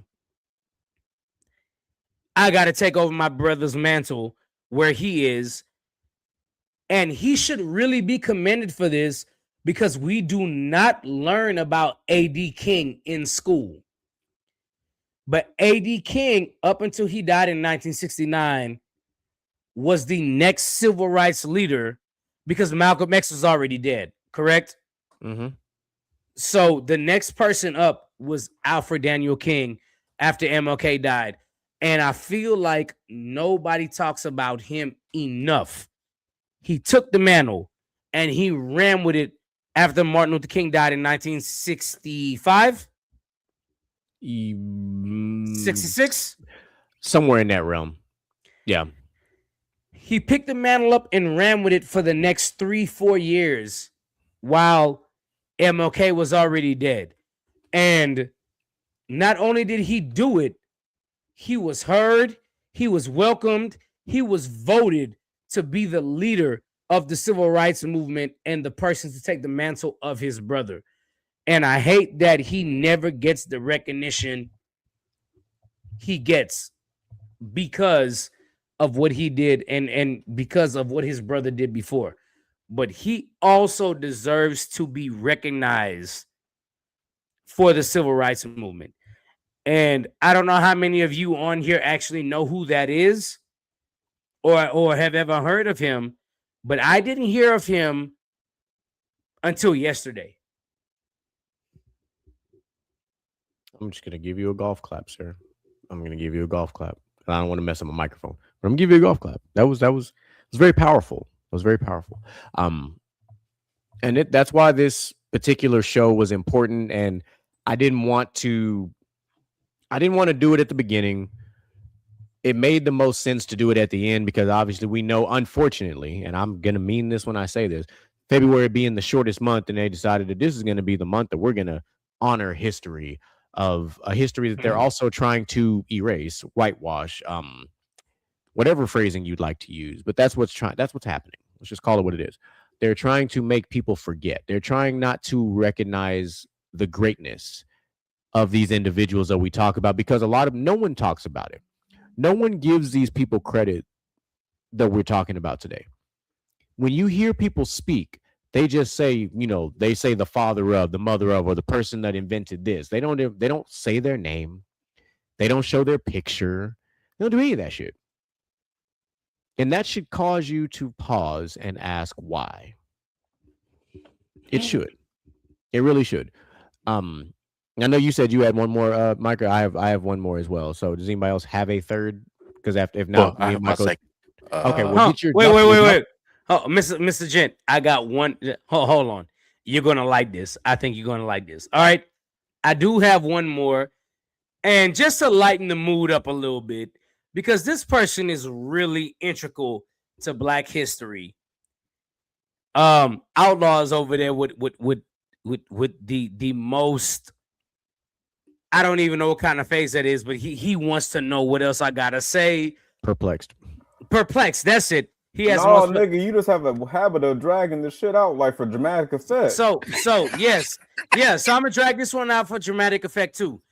Goddamn, next time on Dragon Ball Z head ass nigga, fuck. I mean, I didn't say nothing about your motherfucking do-rag being a Super Saiyan hair length every time we come on the show, but here we go. Just to talk about it, I got one more person, and I don't care what Outlaw has to say. 2005. This is one of the greatest things I could ever do. 2005. With all the controversy going on, and things like that. Moo, are you still here? I hope you're still here because this is a very important one. Ain't went nowhere. We have one integral figure that needs to be recognized in 2005, right?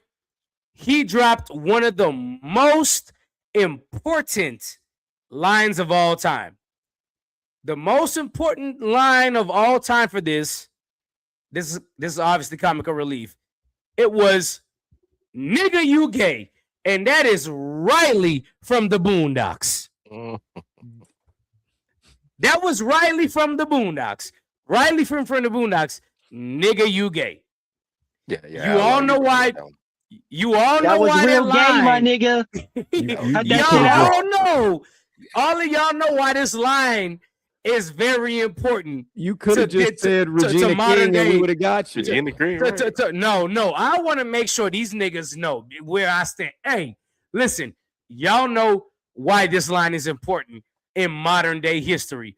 So Riley Freeman is modern day Black history because he said the one line that niggas refuse to say today.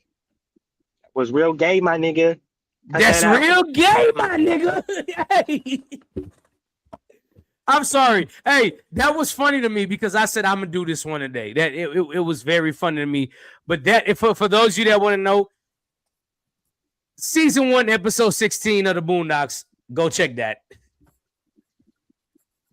Well, Very important. My president get is off black that. and my Lambo is blue, nigga. Get the fuck out of my hotel room before I slap the shit out of you. Well, I'm a beat off of that. Mine's actually a family member. I don't know how many greats it is, but my uncle. He is the real Fat Albert. He's the person that they based him off of. Albert Robertson. I see the resemblance. Yeah. Oh wow. Relax. And I see the resemblance of you and a baboon. But yeah, I don't say anything. But okay. Supposed to be sharing black love here today, Relax. fellas. Okay. Relax. Oh Lord, this And is black antagonizing love. people is my love language. This is No, black you're love. right. I will say This that is- this is a form of black love, okay? And this is black love in the barbershop. Yeah, it really is. If a nigga don't roast you, he don't love you. That part. Now that is absolutely true. Yeah, like I just got on mic. I got on jit like that. That's true how. form of Boy, black you love. didn't need a nap at this point. You just need a fucking nap. You tired. So all the Go love, on, you my just need a brother. nap. Go nigga. on. Look, but yeah, go on. I'm like very much intrigued by this. Like I'm Yeah, in he's here. my. I'm I actually think really two great engaged. uncles. I believe on my mom's side. Him and Bill Cosby actually grew up together in North Philly, I believe it was. That's where really where Fat Albert and the gang kind of came from him and kids that grew up around them. So at the end of the forgot live that- action, I forgot that Fat Albert is Bill Cosby adjacent. Damn. Yes. Fuck. so the live action movie at the very end, you see his actual gravestone, and pretty much all the kids that they grew up with, that the characters are based off of, are there as well. So Hey, it's Fat So did you Albert. so did you ask anybody in your family, any of the OGs in your family, who was Mushmouth and who was Dumb Donald? Because I feel like we gotta know. Yeah, I want to know too. I kind of feel like that's a very Actually- valid question. I actually went to their was it 2 years ago? Their family reunion for them. Yeah, 2 I'd years. have like, so which one of you niggas was Dumb Donald? Which one of you niggas was Mushmouth and couldn't talk? These Yeah, are valid questions that need answers. Immediately, because we need to know. And we Well, have all the of- source. The source is here. Yeah. I'm Sir. going to say something controversial while we're talking about Fat Albert and I guess Bill Cosby. I know that Bill Cosby has been excommunicated from the black community. That nigga, like basically like the Prince Zuko of like black culture. But like Bill Cosby, like Zoot had a prediction. before all the bullshit, you know, like, Excommunicated by who? Not I by was me. gonna say debatable, because we understand how things go, and I don't know if he was dropping pills and drinks. I think he was just giving bitches the fudge pop. The pudding Bruh, pop, this- and they, hey, and they hey, loved it. hey. I'm not. This is what I know. Felicia Rashad is one of the baddest black women to ever walk planet Earth. And if he didn't try to do nothing with Felicia Rashad, you can't tell me nothing.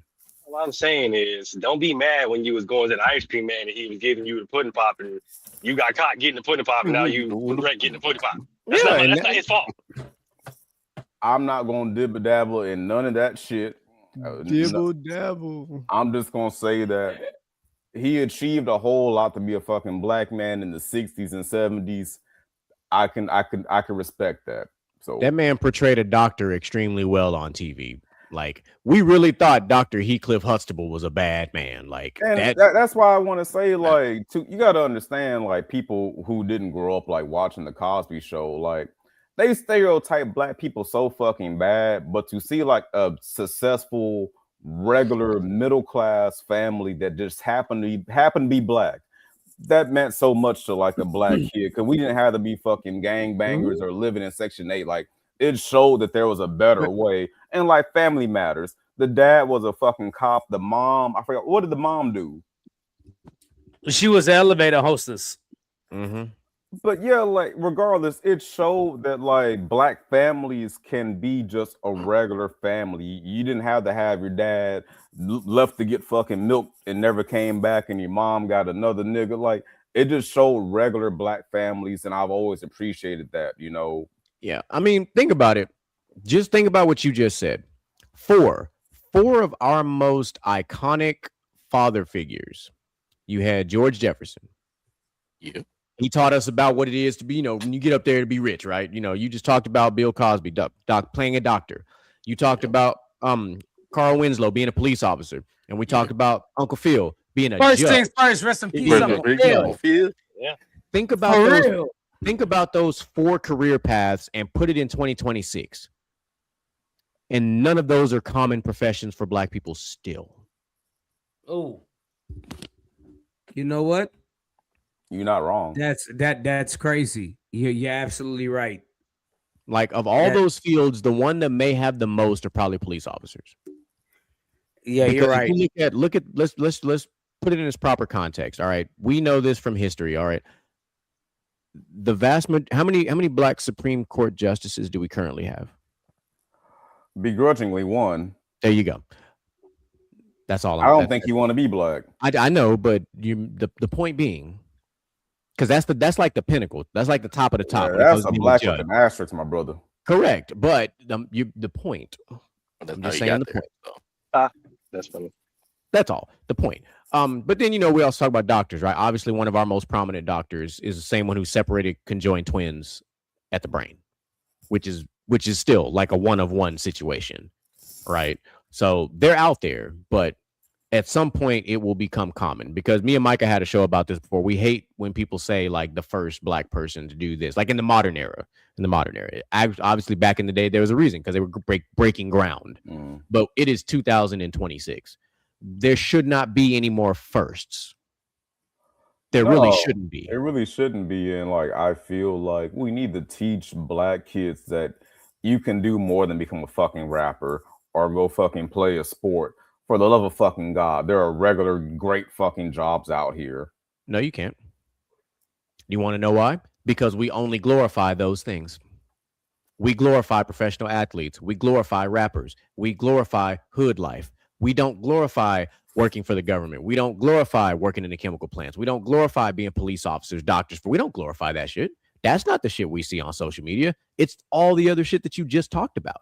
So until we stop normalizing and praising those things, that's all these kids are going to know. Right now, the big thing is being a social media influencer. That shit ain't positive. That shit toxic. Because the only way to truly be big out here in the world of what we're doing right now, and you see it, is these podcasts that are out here looking for clickbaits, being negative, looking and saying things that are like, oh my God, rage baiting. Like, but why? Because negative sells more than positivity. Always, because negative's easy. Nobody wants to hunt the good stuff and hunt the hard stuff. I don't care if it takes Gentleman's Talk 30 fucking years to get where it needs to get. We will never be one of them shows that resorts to those types of things. Talk about it. Period.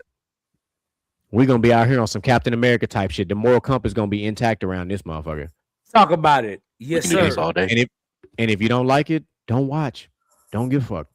I love what you said. I'm Team Cap anyways. Like, yeah, Bucky might have killed his parents, but like, that's my nigga though. Still, like, I gotta slide for Bucky. Like, he might be in the wrong, but I'm in the wrong too. Yeah, but yeah, they both got to catch that fade at the end of the day. Absolutely, 100%. Yeah. But justifiable crash out. I get it, Tony. Yeah. I get it. I'm still gonna slide for my nigga though. Yeah. So as you can see, we're at this hour and 48-minute point of the show. We typically try to go an hour and a half, but when we have a specialty show, we tend to go a little over, and that's okay. But what we are going to do is do the right thing. All right, we're going to do the right thing. And I'm going to start with Muluch because he's down there. And I want to drop them closing thoughts on us, please. And thank you, sir.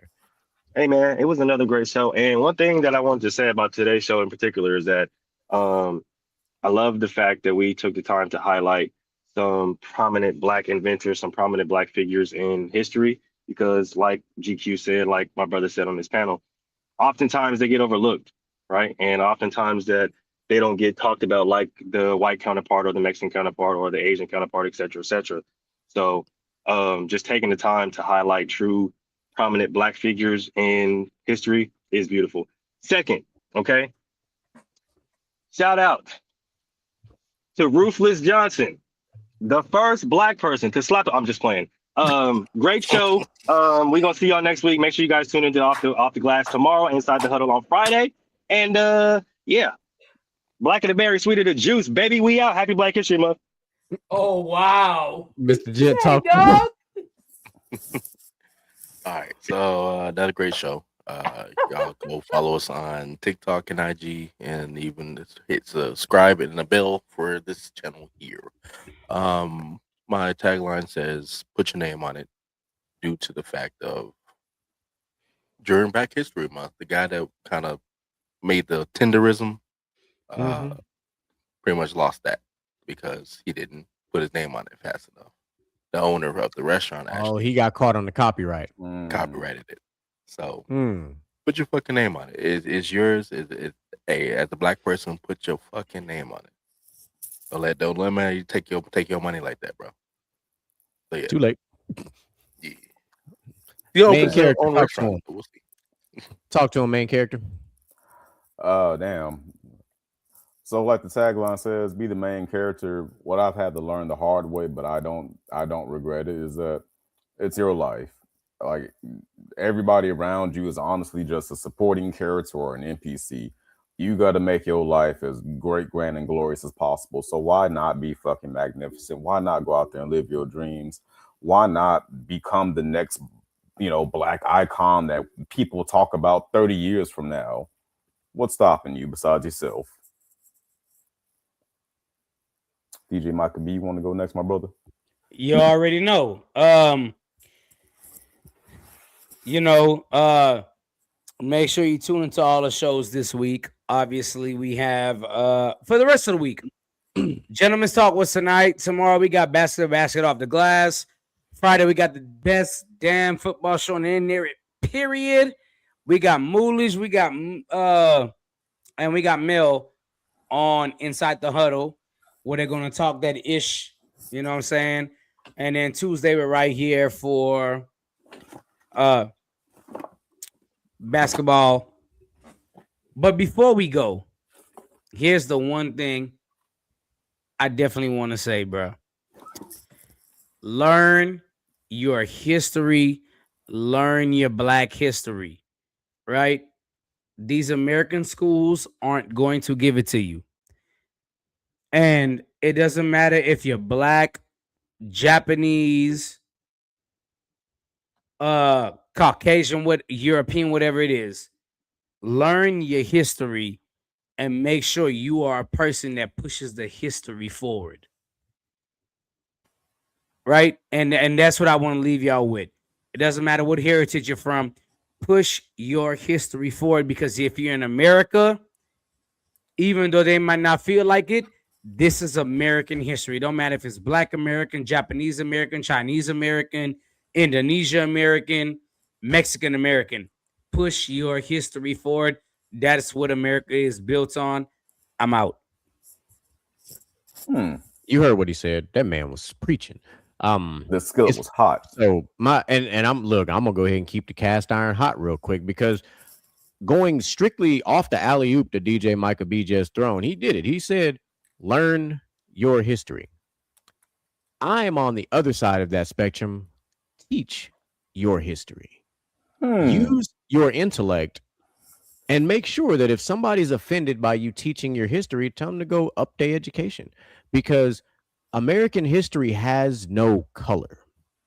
American history has no gender. American history has nothing but one thing. It's the history of America. It is an all-encompassing thing. The good, the bad, and the ugly. Learn it all. Stop trying to erase it. Learn from your mistakes. That's what you should do, so that we can be better moving forward. So that we can teach our children, hey, yes, there was a point in time where people didn't look at certain people a certain type of way, but that's not what the world is now. Not that, 400 years ago, people were looked at a certain type of way, and in 400 years later, people still look at people a certain type of way. Now there's just a way for them to keep one group down while the other group is still built up.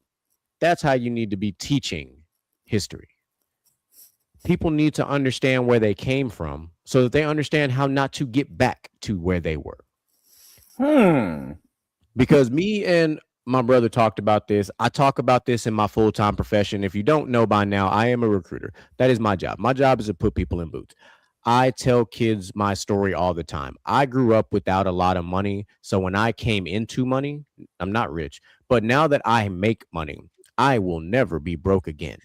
Talk about it. Never. Because I understood what it was to grow up on housing, on Medicaid, all that shit. I knew what that meant.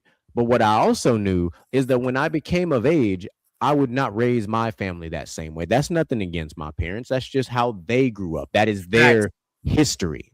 Their history shaped my future because I witnessed it. I lived it. I saw it. So now I had the groundwork to not do what they did, to learn from their mistakes, to be better for my own children. And not to interrupt you, I just want to let it be known that you and your brother are the same on this topic because I've seen both of y'all. So, yeah. Oh, I mean, appreciate it. I mean, but that's the truth of the matter, and that's how I want to put a bow on all of this: is teach your history. There will be a day when my daughter's old enough to learn, and I will teach her, listen, this is how things were. This is how we grew up. This is how things were. But this is why your life is the way it is now, so that you can now make a better life for your future children. And these are the things you can do to make sure that you don't fall back to a couple generations prior to yourself. That's all. I mean, my brother, I'll say it like this. History is the foundation that you build your house on. And it's going to have some cracks in it, and that's okay. And that's what it is. So, great show all around, fellas. This was a great specialty show. We don't get to do a lot of things like this. This is cool. So, I'm glad we got to do this. I do have one special shout out that and then I'm gonna let Mr. Gent do. Actually, Mr. Gent, do your thing, and then I'll give the shout out after the fact. Is your shout out a person? Yes. Okay. It's a person. Well, we didn't say today. Yeah, you need to go out and go vote. Like history. Go ahead. Go vote. You heard him. Yeah, what, go 2 vote. days left, I think, voting? Yes. Yeah, 2 days. Get out there and go vote. I always appreciate the PSA, Mr. Gent. You always say some really salient shit that I don't be thinking about just off rip. Thank you. Gratitude. Truth. Truth. So, even though I talk shit about him. So I wanted to, ironically, this works out perfectly. The alley-oops that we throwing, I might as well be Blake Griffin tonight. I want to give a shout out to Mr. Gent, actually, because this weekend, Mr. Gent will be having a housewarming party to celebrate becoming a homeowner.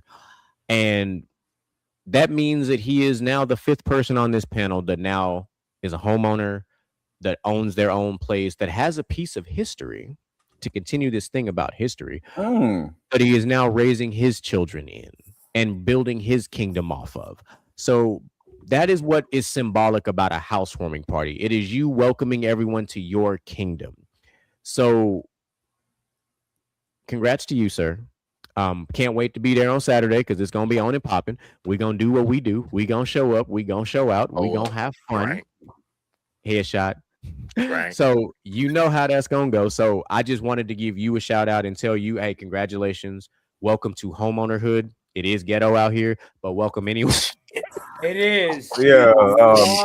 Very, I definitely want to very, I want to very give you ghetto. congrats, my brother, and you're gonna find out eventually. You're gonna go to Home Depot a hell of a fucking lot, goddamn. Yeah, Home I'm Depot, gonna visit a couple Lowe's, this week anyway. Ace Hardware, Be Gosh, whatever the fuck, Harbor all Freight. them places. Harbor Freight. Yeah. Yeah. Harbor listen, Freight, yep, all that. You're gonna be out. You're gonna be outside and inside. I'm dealing Yeah. with a motherfucking leak in my garage right now. I've been a little link in my it's sink right now. ghetto. Yeah, so. See, I've been listen. I would replacing a rather, back fence for about 2 years now. I would rather it be a leak in the sink. I can fix that. Yeah. You start getting up in the attic with the pipes, and I'm not there yet. I'm not quite that level of proficient yet. I will be. Not but the sink, oh yeah, I'm good with that. I don't replace, garbage disposal and all this shit. I'm good with the sink. I understand the inner workings very well. You'll get there. Actually, I'm gonna YouTube is say your best one friend. more thing before I get the fuck out of here. for real though, congrats to Mr. Jim, but congrats to everybody on this panel for actually having a home, because our people, we were disenfranchised from having homes for Lord knows how long. Like they wouldn't even let us fucking look in a white neighborhood, so Redlining. yeah, so to be all homeowners and raising our kids in homes, not living in the goddamn projects, kudos, guys. Kudos. This is true, and I will co-sign with this. This is true, for shit sure. Hey, black people, keep pushing and keep doing it. It is possible. We all came from the hood that was right here, and we all made it happen. It's possible. Bro, I grew up down the street in goddamn North Shore. Okay, shit. Only To be together. fair, I will still we live in the hood. truly- I only feel comfortable around black people. Yeah. Only together will we truly succeed. And for those in the background, and Micah, you're gonna catch this reference real quick because it's important. But those in the background who continue to talk down and tear us down and try to sabotage us, shame on all of you. Because when you're trying to come up and be great and support the team, and people are still trying to tear you down, it's not the place you want to be. Yeah, Hold But I'm on, gonna leave that GQ, one wait. there. Hold on, GQ, wait. Can I give him the line real quick? Go ahead, brother. Yes. How you gonna hate from outside of the club and you can't even get in? I love it.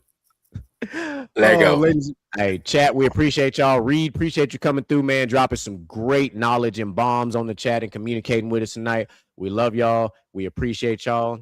And we are Motivation in you and inspire the world to do what you can. If you love it, then fuck it, get through it. Mumble mentality activated. I waited for so long. Get burdens, I've outwaited. When you see me